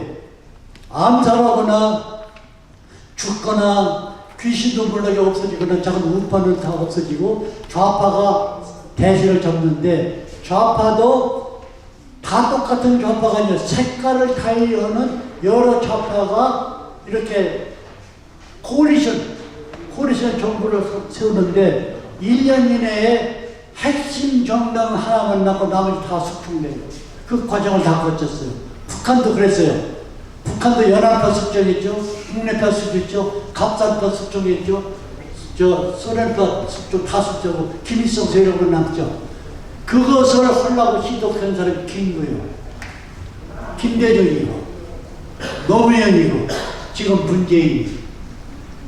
남북 통일을 절대로 해서는 안 됩니다. 좌우 통일, 좌우 합작. 좌우 합작으로 한다고 하는 것은 적화 통일이에요. 좌우 합작에서 통일 국가를 일으킨다 합시다. 반드시 남한은 독살됩니다. 독살됩니다. 우리나라 최고 상위법이 뭐예요? 헌법이죠. 헌법. 그러죠? 북한에는 헌법보다 높은 상위법이 있어요. 그게 노동당 규약입니다. 북한은 노동당 규약, 북한의 헌법 상위법이에요. 노동당 규약에 뭐라고 되어 있는 거니? 남조선 해방 적과 통일이 법이 성문화되어 있는데 이런 북한을 상대로 해서 남북 통일을 한다고 하는 것은 적화 통일을 하자는 얘기예요.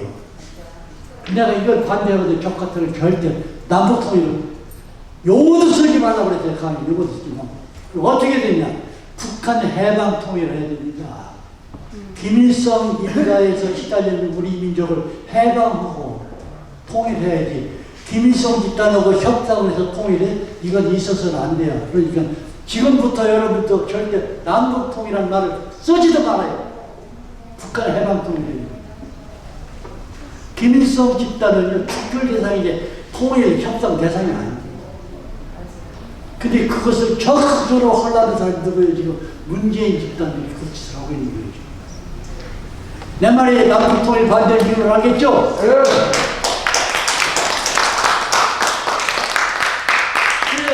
그 북핵 폐기의 문제들 얘기했습니다. 북핵 폐기. 내가 그때가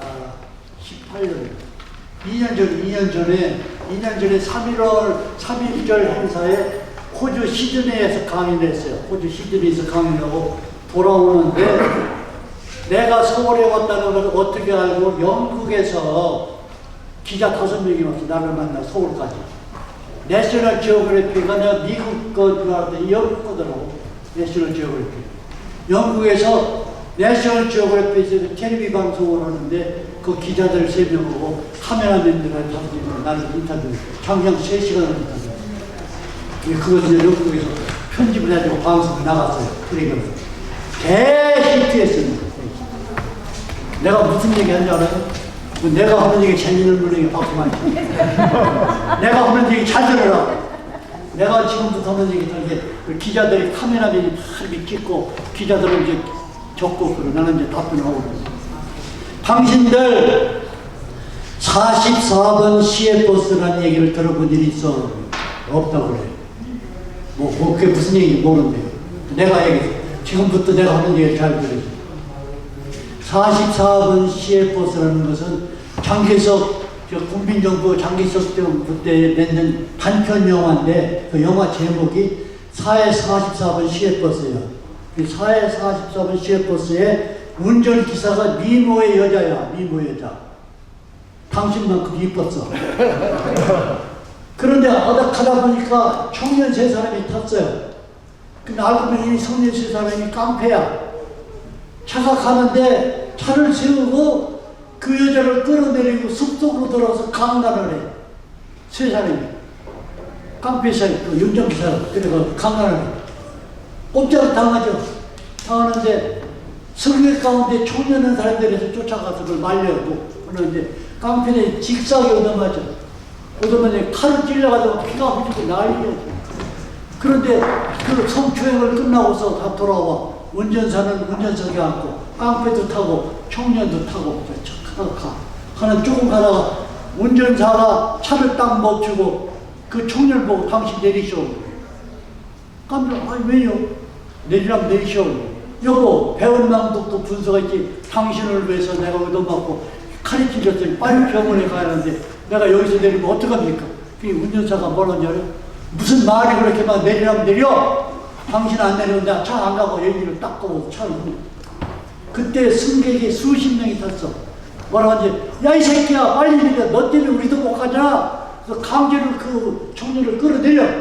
그 사람이 내렸어요. 길을 내렸는데 조금 가다가 왜 운전기사가 비관을 해가지고 내 몸이 더러워졌어.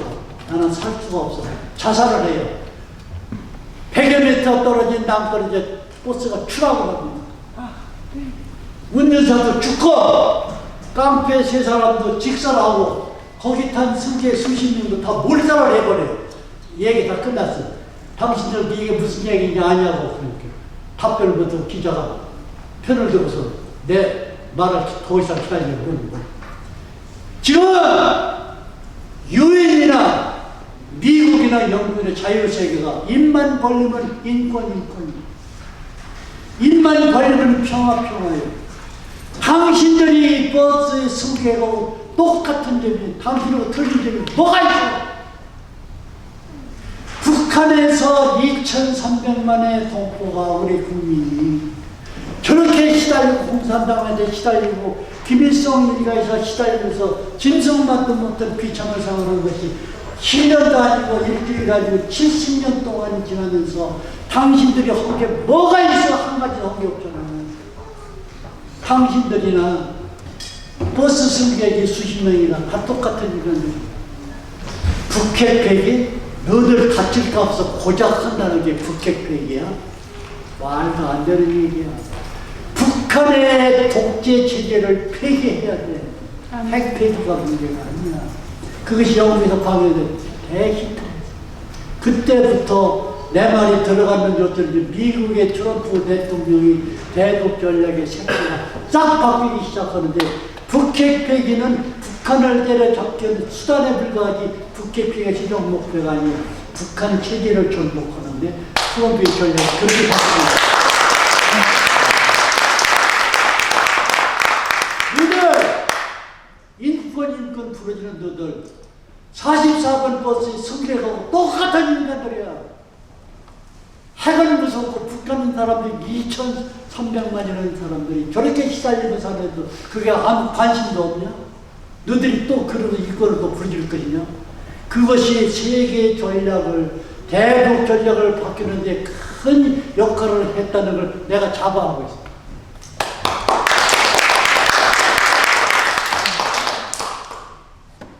그래서 2018년 6월 12일 날 싱가포르 회담이 있죠. 싱가포르 회담을 했는데 6월 15일 날 LA에서 초청을 받아서 강연을 했는데 그때는 수백 명이 모였습니다.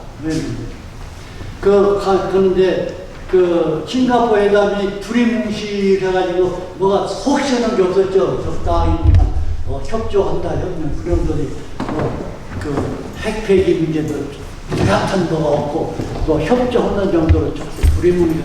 그러니까 트럼프에서 막 욕을 막 퍼붓고 비난을 심지어는 한국에서는 트럼프를 대놓고 욕하고 천창케 했다. 미국의 언론에서 그랬다. 그런데 내가 강연할 때 그랬어요. 이 트럼프의 싱가포르 회담은 무서운 전략이 그 속에 숨어있다. 무서운 전략이 숨어있다. 그 중에 제일 무서운 전략이 뭐예요, 목사님? 우리 소 목사님이 한번 얘기해요. 4가지 합의 중에 제일 무서운 전략이 뭐예요? 내가 얘기할게요. 북한에 묻혀있는 미군 6.25 사변 때 북한 땅에서 전사한 미군 시체가 7천여 구가 있습니다. 지금 7천여 구. 어떤 사람은 5천여 구라 정확하면 7,014구가 북한에 지금 미군 병사 뼈가 묻혀 있어요. 그걸 발굴하는데 김정은이가 협조하겠다고 약속을 해요. 이게 가장 무서운 점. 가장 무서운 점. 그 발굴 작업을 북한에게 맡긴다는 게 아니에요. 우리가 하기서 했다는 거예요. 미군이 최소한 이렇게 11병력이 가야 돼요. 가게 되는데 그냥 가는 게 아니에요. 그 미군이 가다 11이 주들려 미군 그 시에 유해를 발굴하는데 작업을 하게 되면 건물이 있어야 할 거 아니에요. 숙소도 있어야 하고 밥도 먹어야 되고 도로도 있어야 되고 중장비가 가게 됩니다. 중장비가 도로 건설하고 삽박 대행으로 공사하는 북한 사람들이 미국 사람들이 중장비로 도로 건설하는 거 환장한다. 그냥 코카콜라가 들어가요. 코카콜라. 맥도날드도 들어갑니다. 맥도날드 들어가요. 가면은 이제 그렇게 하니까 CIA가 반드시 들어갑니다. 군복 입고 가면 그 사람이 CIA 군인지 몰라요. 들어가 착용하게 되면 내가 강의를 들어요. 북한에 가지고 있는 가장 큰 문제가 뭐예요? 독재요, 인권요, 뭐예요? 제일 큰 문제가 뭐예요? 아무도 답변을 못해요. 먹는 거지. 내가 뭐라고 한지 아세요? 세상을 알라고 똑똑하고 똑똑해. 배고픈 배야. 배고픈 배. 제일 큰 문제가 핵이 아니라 독재 김정은이가 문제가 아니라 배고픈 배야. 미군이 들어가게 되면은 그 실은 유해 발굴이야. 그래 미군 들어가면 그냥 가는 게 아니야. 무지무지한 양식이 들어가면 북한이 뒤집어져. 70년 동안 미 제국주의 성냥이 새끼라고 욕하던 미국이 알고 보니까 참 멋있는 분이구만. 그럼 미국이 하루아침에 친미국가로 바뀌는 거예요. 이 전략이 싱가포르에서 4번째 숨어 있어. 그런 얘기를 해가면서 여러 가지를 얘기를 하는데 내 방송을 94만 명이 봤어. 유튜브에서 94만. 그래서 내가 이런 얘기 했어요. 북핵 폐기 전략은 미국의 전략에 불과하지 최종 목표는 아니다. 최종 목표는 아니다. 그런데 내가 알고 있는 상식과 판단은 여러분이 생각하는 거 틀려. 전 세계가 북핵 폐기를 주장하죠. 미국도 그렇고 한국도 그렇고. 내가 생각하는 판단은 좀 틀려. 그러니까 얘기를 할까 말까 얘기해야 그러더라고. 얘기하겠습니다. 책임을 안 져. 내 말이 틀릴 수도 있으니까 책임을 안 져. 그럼 내가 생각하는 것을 발표했습니다. 뭡니까? 미국은 북핵 폐기를 길을 쓰고 주장하지만 미국은 북핵 폐기를 절대 하지 않습니다. 두고 보십시오. 내 말이 많아. 않습니다. 폐기를 안 해요. 이스라엘의 핵을 가지고 있죠. 프랑스, 영국이 가지고 있죠. 인도도 했죠. 시비 거는 사람이 있어요? 없어요? 아무도 없죠. 핵이 문제가 아니요. 누가 핵을 가졌느냐가 문제예요. 그렇죠? 누가 그러면 내가 어서 그런 힌트를 받았는 거니 미국이 북한에 대한 요구를 너들 핵시설의 핵개발을 리스트를 제공하는 리스트 어디에 뭐라고 어떻게 그걸 제공하는 거예요. 거기에 힌트가 딱 오는 거예요. 앞으로 북한에 미군이 들어가게 되면은 북한에 있는 모든 핵을 미군이 관리한다는 얘기예요. 미국에 관리. 그래서 전 세계를 속여. 전 세계를 속이는데 속여놓고 미국은 북한에 들어가서 북한 사람들이 아주 미처 제대로 못한 미비연적을 완성을 해서 핵개발을 완벽하게 한 다음에 영도 변경하는 거예요. 방향을 싹 바꾸고 러시아하고 중국을 겨냥하는 전략무기로 숨겨놓을 수 있는 가능성이 있어요. 근데 트럼프가 그 전략을 지금 하고 있어요.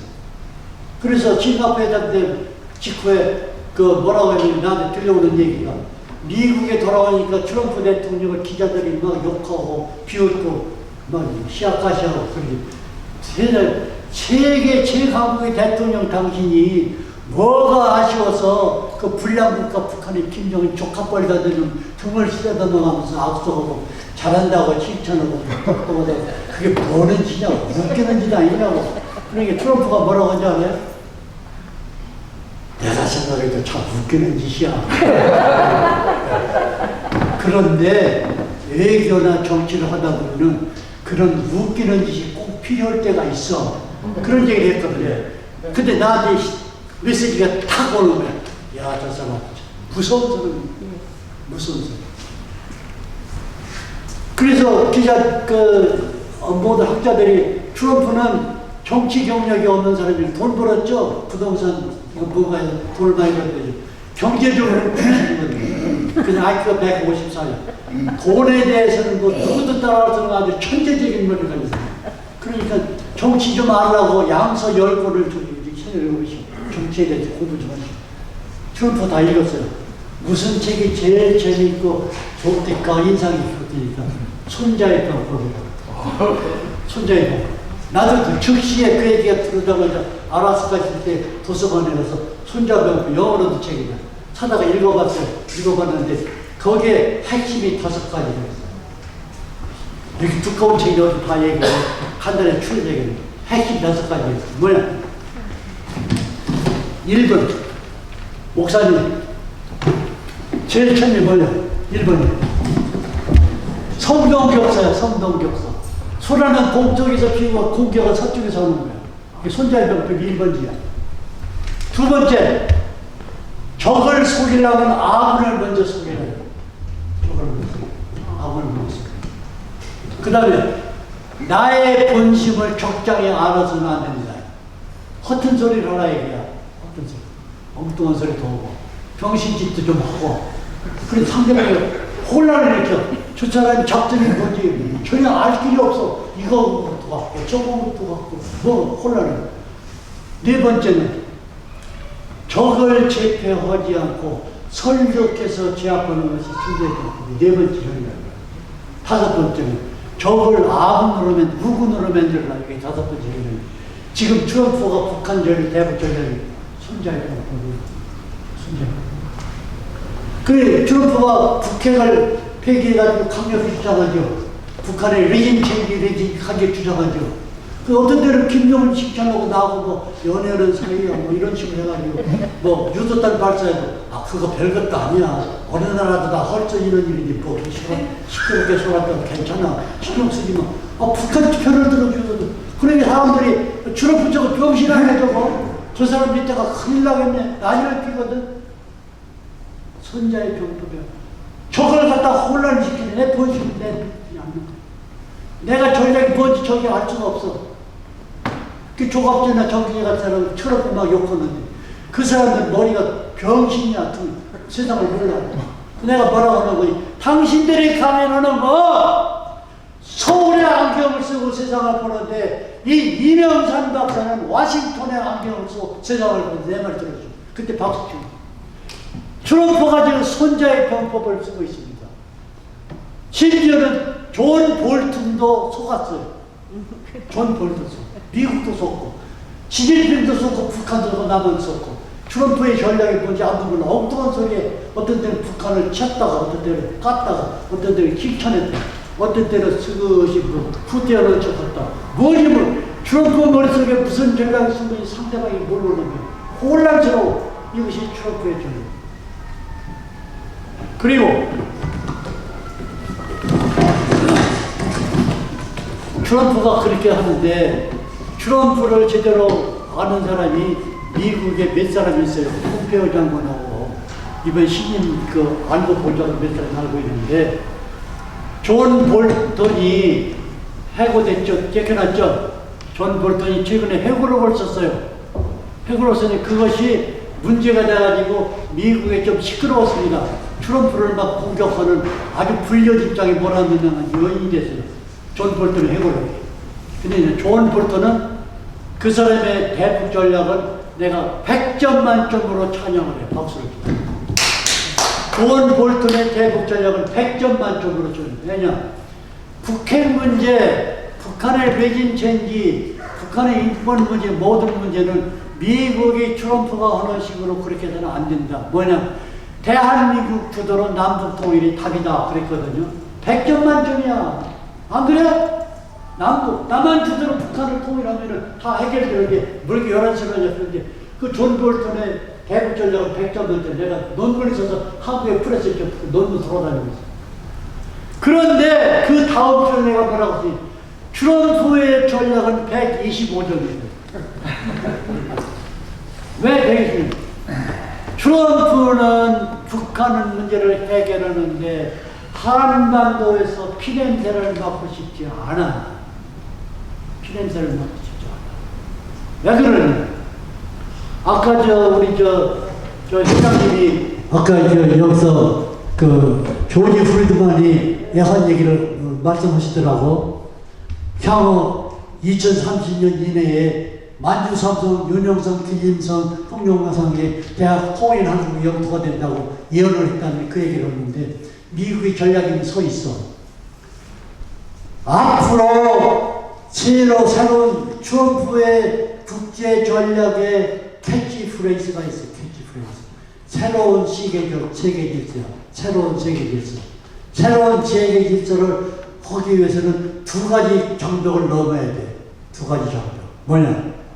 인류 문명을 파괴하고 괴롭히는 두 가지 적이 있어. 첫째는 뭐예요? 공산주의. 두 번째는 이슬람 종교예요. 이것을 트럼프가 두 개 캐치프레이즈 놓고 지금 전략을 하고 있는데 종교 문제는 이슬람 종교 문제는 이스라엘에 거의 맡긴 상태고 아시아의 공산주의를 제압하게 하는 것은 미국이 트럼프 머릿속에는 무슨 생각이 드니 통일 한국이 아시아의 헌병국가가 되어야 되는 것이 트럼프의 전략이에요. 아멘. 박수 쳐.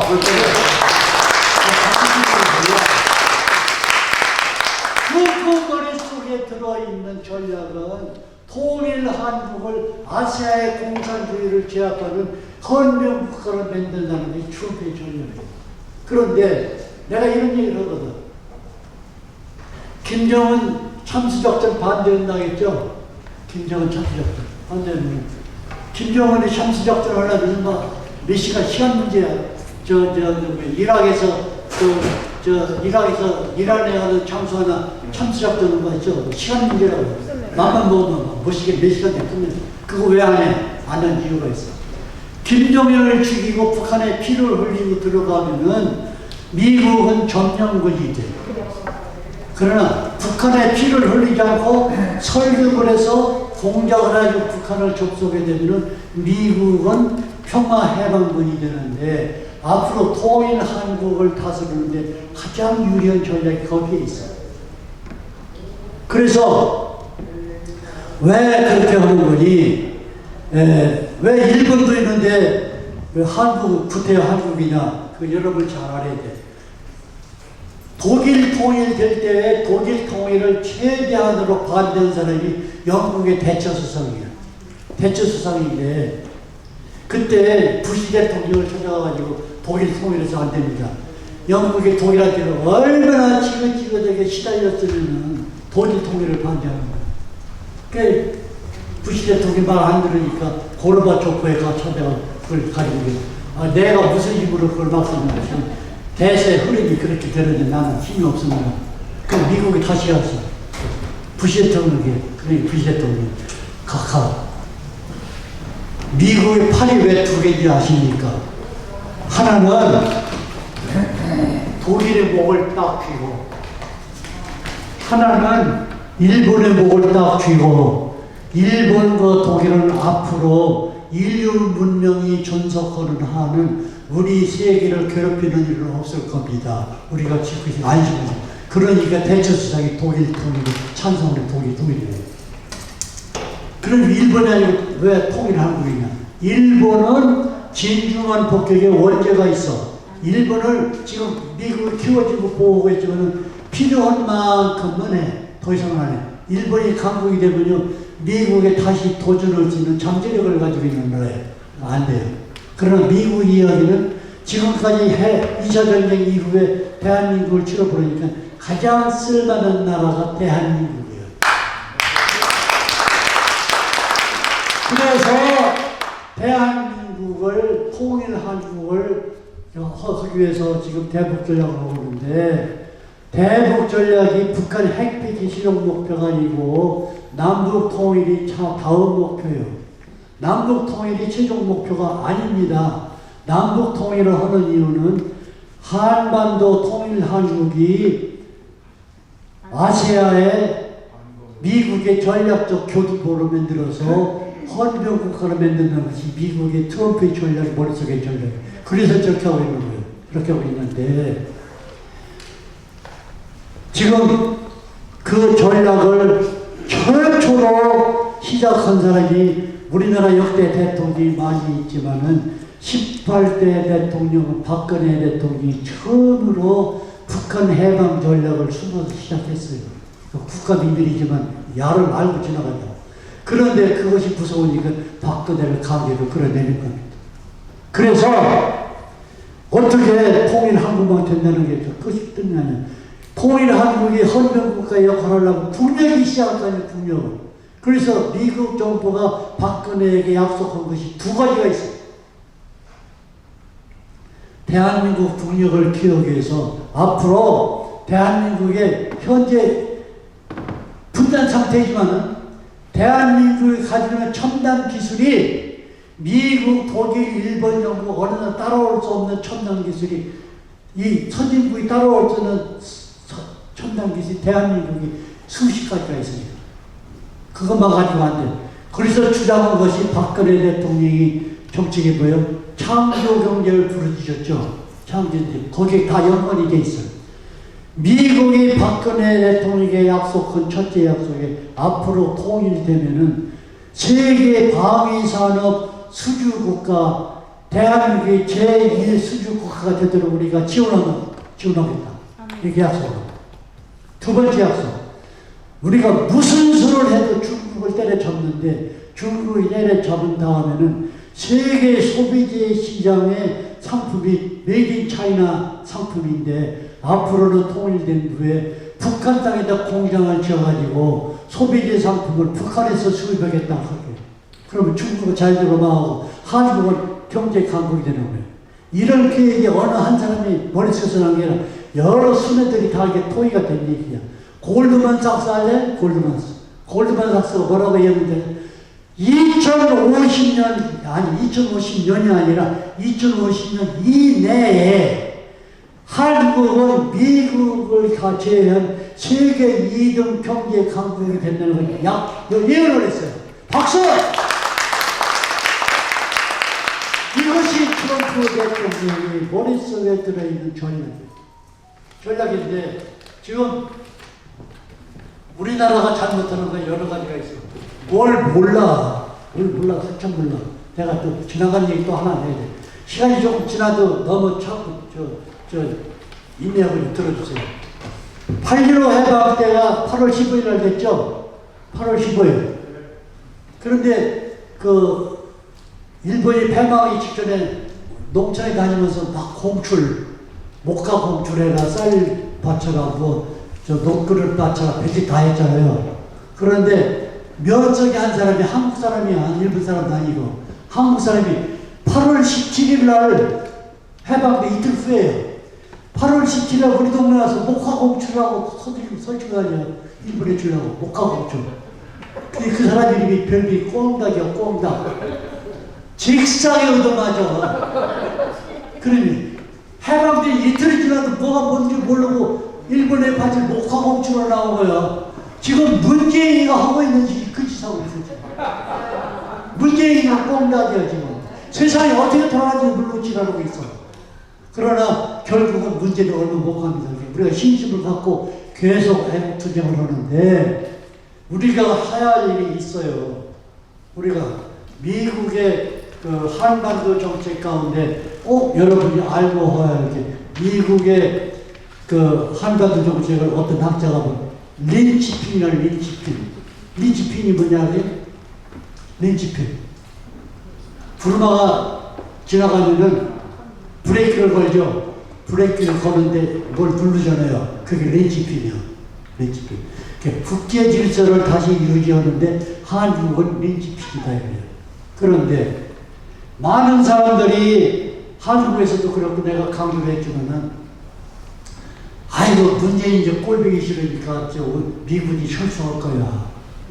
저 한미동맹도 깨지겠어. 내가 하는 거 보니까 저 한미동맹 미국을 깨지겠어. 이런 얘기 하는데 내가 뭐라고 여러분 지금은 지금 그런 옛날에 내가 어렸을 때 시골 살 때는 빈대가 득실해가지고요. 빈대. DDT 뿌려를 다 죽었죠. 근데 그때 경장했거든요. 그러면 빈대를 득실거리면은 빈대를 잡는 것이 원칙이요. 그 집에다 불 지르는 게 원칙이에요. 빈대 잡에 집에다 불 지를 필요 없죠. 문재인이 지랄한다고 한미동맹을 깨요? 문재인 제거가 우선이야. 한미동맹이 절대 깨지지 않아. 그런 오해를 할까 봐서 금년 1월 8일 날 2020년 1월 8일 날 미국 상원에서 그걸 못을 탁 박아버렸어요. 탁 박아. 한미동맹의 중요성을 강조하는 결의안을 만장일치로 통과하는데 뭐라고 했는지 아세요? 여러분 잘 들어요. 그 필요한 사람 메모도 하라고.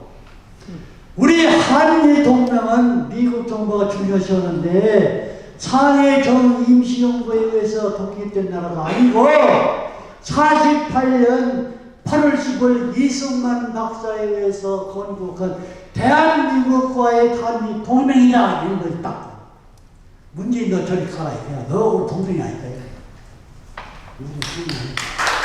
한미 동맹은 이 박사가 건국한 대한민국과의 동맹이지 문재인 정부과의 동맹이 아니다. 내가 강의를 이제 막 박수를 쳤어.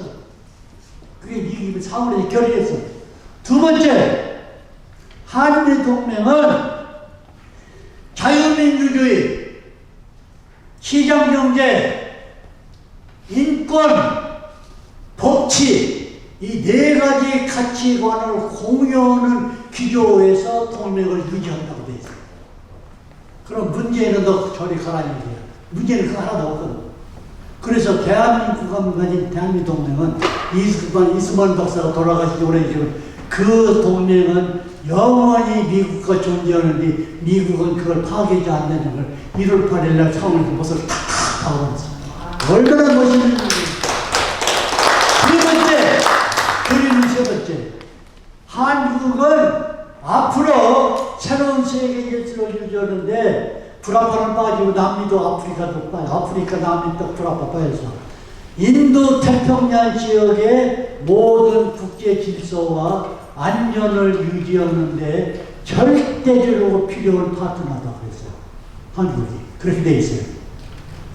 그렇기 때문에 한국은 절대로 일본이 아닌 한국이 아세아 헌명국가가 됩니다.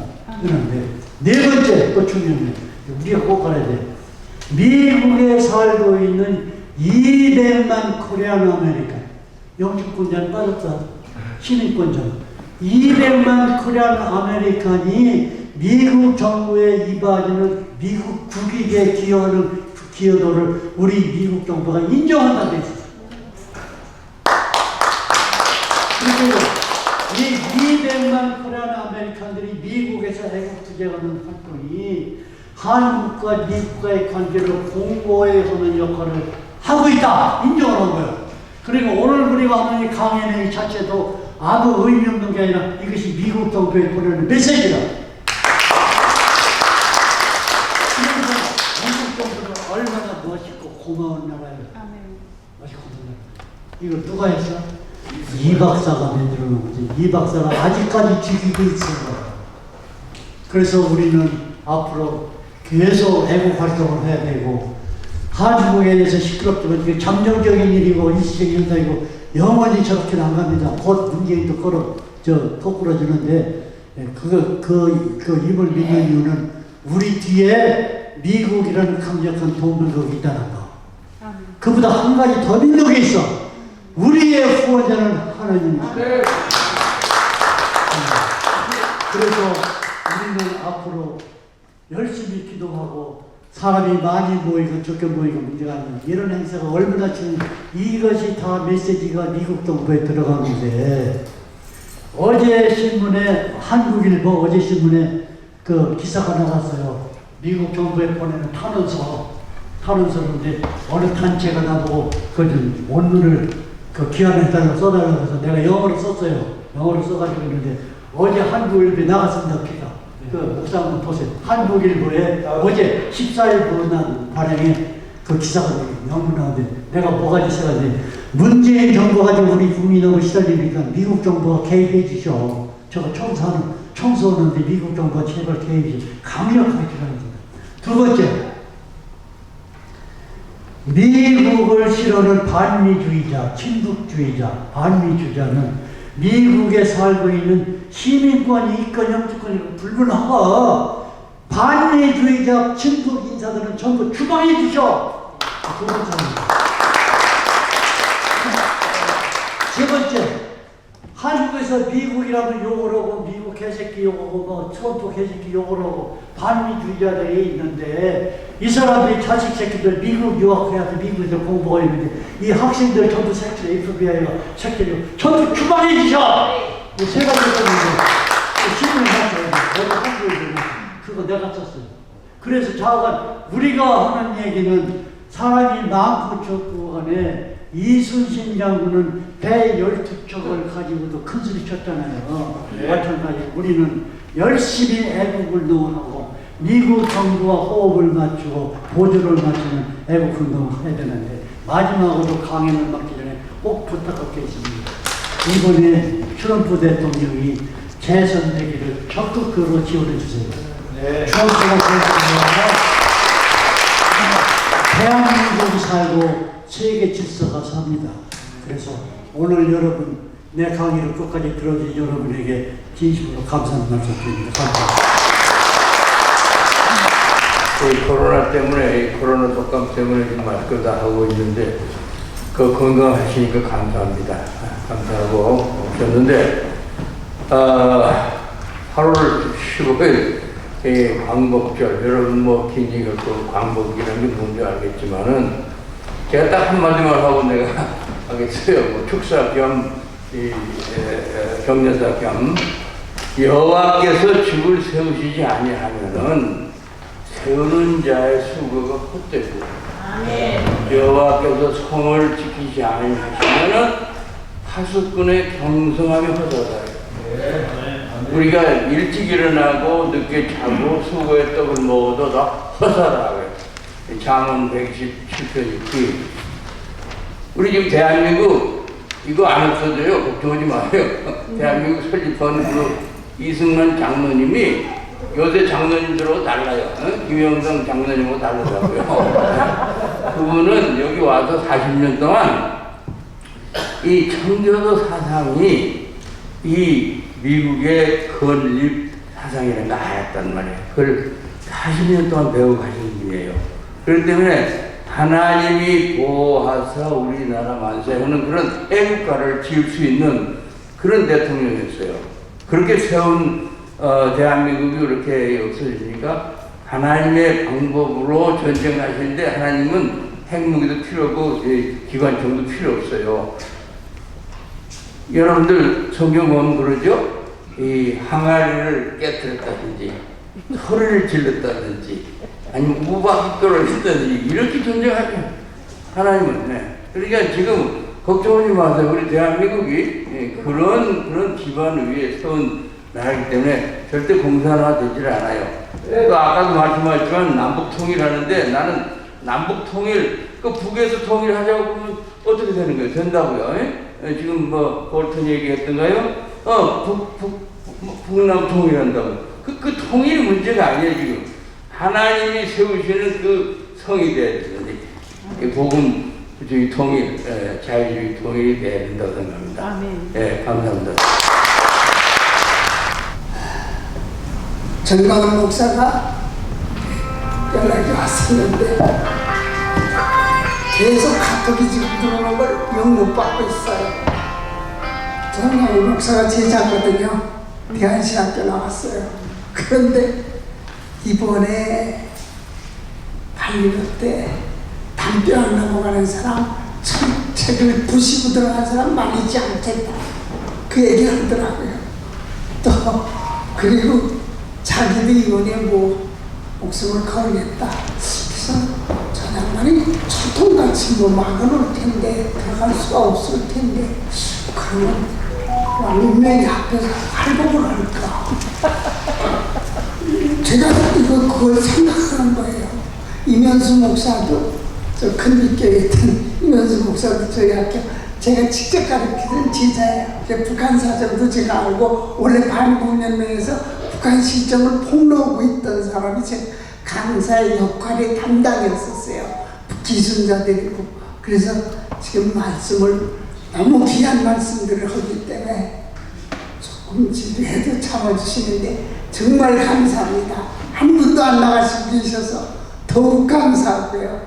그런데 이 크리스찬 정신이 아니었으면 힘들었죠. 순교적 정신으로 나라를 지킨 것이 있습니다. 기록이 너무 많으니까 다 소개할 필요는 없고 3.1 독립만세 부를 적에 그 사람들을 즐거우기 위해서 야 이걸 누가 시킨 거냐 이걸 따지면서 열성불하게 하려는 것이 배꼽챙이로 여기를 찔러서 여기까지 찔러지고 나그 아픔이 죽이는 것보다 더 아파요. 그 고문을 하는데도 누가 시켰느냐? 너희 주범이 누구냐? 나는 하나님이 시켜서 합니다.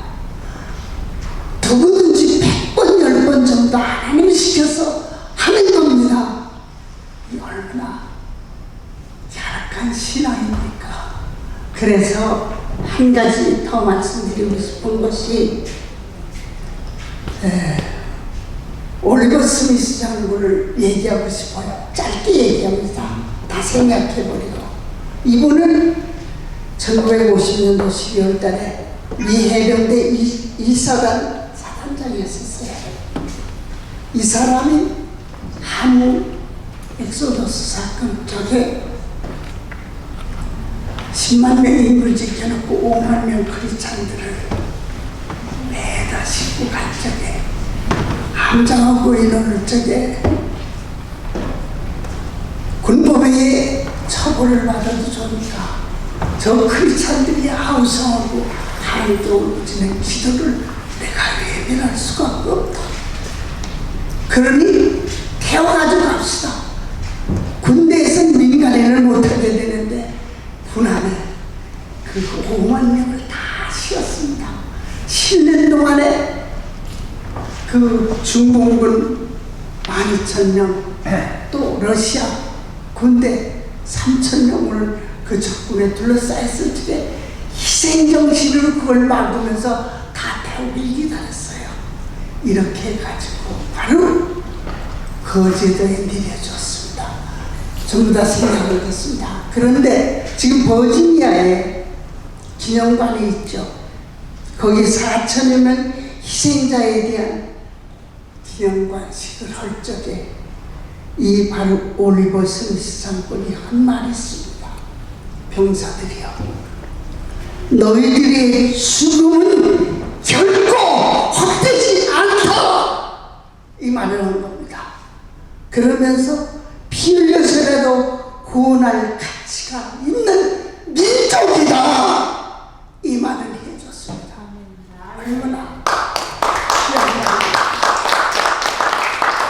한 가지만 더 말씀드리겠습니다. 어떤 노인이 목욕탕에 들어가서 목욕을 하려고 그러는데 젊은 사람이 묻기를 어르신 저 탕 안에 사람이 많으니까 한 사람도 없어요. 그러니까 탕 안에 들어가 보니까 사람이 바글바글하거든요. 나와서 어르신이 거짓말을 하셨어요. 그 안에 바글바글합니다. 사람이. 그러니까 돼지 새끼들만 잔뜩 있지 사람은 하나도 없다. 이렇게 말한 사람이 누구냐 하면 디오게네스라는 사람, 히랍의 그리스의 철학자였었어요. 이 사람이 대낮에 촛불을 들고 거리에 다닐 적에 세상이 깜깜해서 내가 다닐 수가 없다. 정직한 사람을 찾으려도 찾을 수가 없다. 이랬던 그 동일 인물이에요. 지금 유럽에서 그 사람이 한국에 왔다면 뭐라고 그랬겠어요? 고급 사우나, 호텔 사우나에 들어가 보니까 전부 다 거기에는 사람은 없고 하이에나들 때만 우글거리더라. 시체까지 먹어내는 하이에나들이 우글거리더라. 여기에 경종이 있습니다. 뭐냐? 지진이 가장 큰 덕목은 자유와 진실과 정의에 있는 겁니다. 이거 버리면은 지진이 아니에요. 그 지실이 곧 우리가 양심의 바른 길로 가는 것 가장 중요한 겁니다. 제포성 기념관에 가면 있죠. 여덟 분자의 큰 있어요. 자유가 아니면 죽음을 당하고 하나님이 베풀어 주신 그 사랑을 얘기한 겁니다. 이 말씀 참 귀하죠. 그냥 그 벽보를 보고 그냥 지나가면 이건 무의미하게 지나가는 거예요. 수박 겉핥기시고 그 안에 있는 진실한 의미를 알아야 돼요. 그래서 우리는 다시 한번 생각을 해야 돼요. 썩어가는 시체까지 먹는 그 하이에나 떼들 우글거리는 모습 다시 한번 생각해야 돼요. 이것이 한국의 실정이라고 할 수 있습니다. 다시 한번 우리의 광복을 찾는 이 광복이라는 말이 빛나다 하는 명사가 아니고 부사구로서 영예스러운 대처입니다.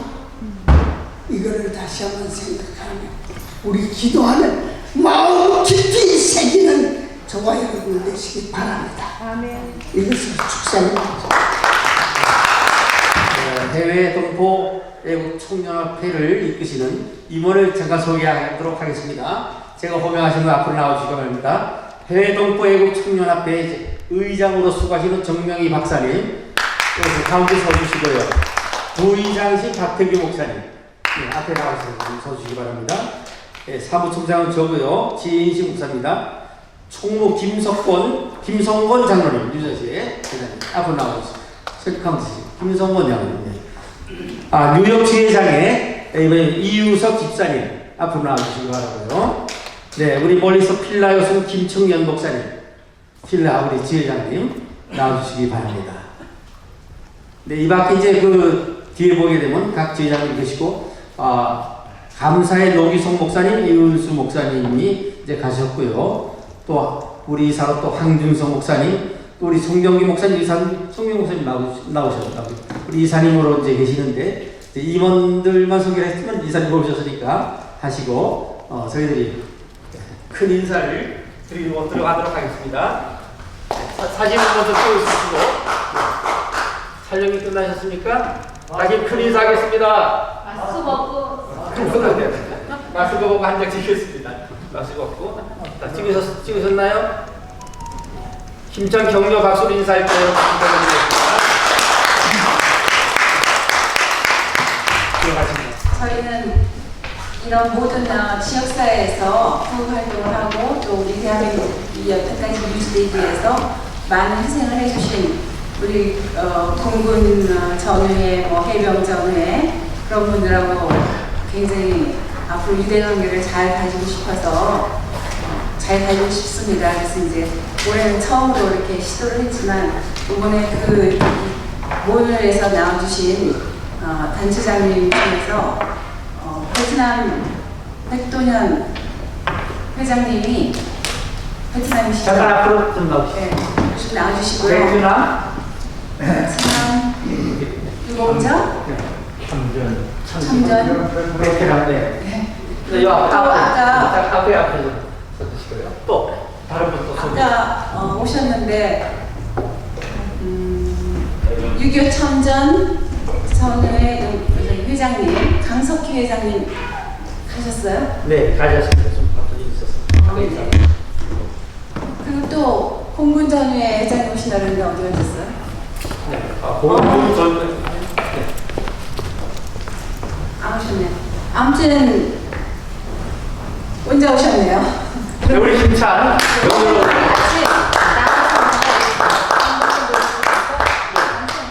충성.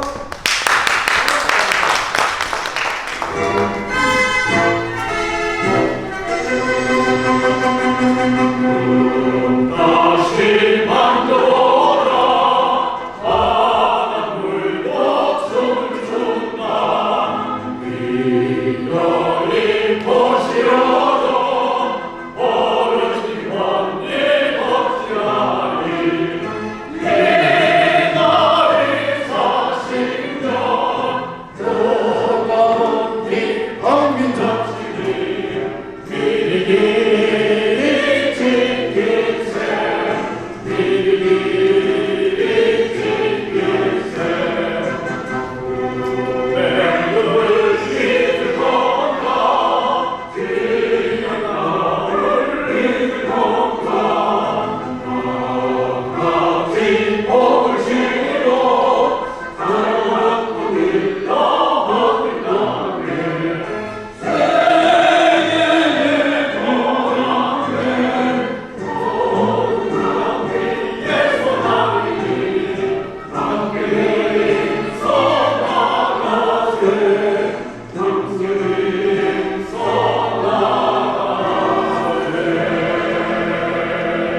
그대로 일어선 채로 자 우리 그 타도와 승리 구호를 외치도록 하겠습니다. 제가 문재인 정권 물러가라 그러면 여러분들은 물러가라 물러가라 물러가라 3번 외쳐주시면 되고요. 그 다음에 자유민주주의 만세 그러면 만세 만세 만세 이렇게 해서 끝에를 3번씩 해주시면 됩니다. 타도 먼저 하겠습니다. 문재인 정권은 물러가라 물러가라 물러가라 물러가라. 좌파 공산주의 주체사당은 무너져라!